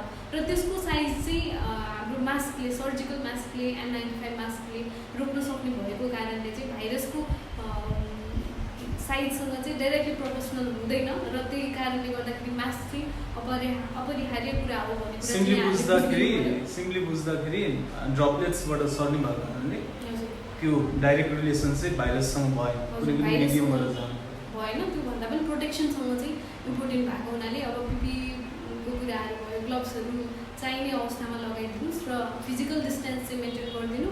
अर्को कुरा भनेको समाजमा रहेका कोरोना पोजिटिभ जुन मान्छेहरू हुनुहुन्छ उहाँहरूलाई चाहिँ हिला लान्छना गर्ने काम चाहिँ नगरिदिनु होला, बरु मनोबल उच्च गराइदिएर उहाँहरूलाई पनि सपोर्ट गरिदिनु भयो भने पछि त्यसपछि त्यही मान्छेको प्लाज्मा अथवा जुन ट्रायलहरू भइरहेको छ त्यसमा चाहिँ तपाईँहरूलाई पनि काम लाग्न सक्छ। हामी चाहिँ जनमानसमा बसेर हामी एउटा इक्जाम्पलको रूपमा बस्नुपर्छ। हामी शिक्षित मान्छेहरूमा चाहिँ अशिक्षित मान्छेहरूलाई बुझाउनेदेखि लिएर हामी आफै सतर्क भएमा अरूलाई सतर्क पार्न सक्छौँ भन्ने कुरा चाहिँ हामीले बुझ्नुपर्छ। तपाईँहरू सम्पूर्णलाई फेरि पनि मेरो व्यक्तिगत तर्फबाट अनि D1 एन्टरटेनमेन्टको तर्फबाट हृदयदेखि नै धन्यवाद। तपाईँहरूको अमूल्य समय हामीलाई प्रदान गर्नुभयो। तपाईँहरूको कुरा हाम्रो दर्शक महानुभावहरूले पनि अवश्य पनि बुझ्नुभयो भन्ने हामीलाई लागेको छ होइन। तपाईँहरूको यो समयको लागि तपाईँहरूलाई फेरि पनि हृदयदेखि नै धन्यवाद।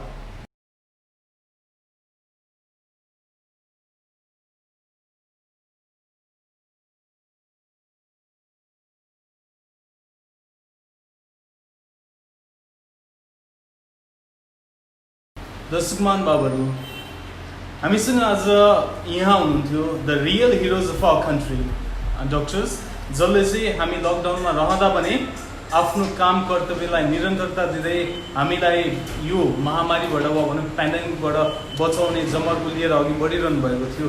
उहाँलाई हाम्रो तर्फबाट धन्यवाद। हाम्रो कार्यक्रम तपाईँलाई के कस्तो लाग्यो कृपया प्रतिक्रिया दिन नभुल्नुहोला अनि तपाईँलाई मन परेको खण्डमा लाइक सेयर कमेन्ट गर्नुहोला अनि हाम्रो च्यानललाई सब्सक्राइब गरिदिनु हुन पनि हार्दिक अनुरोध गर्न चाहन्छु। फेरि पनि अर्को हप्ता फेरि विशेष व्यक्तित्वहरूसँगको अन्तर्वार्ता लिएर यहाँमा उपस्थित हुने बाचासहित बिदा हुन चाहन्छु। हस्त नमस्ते।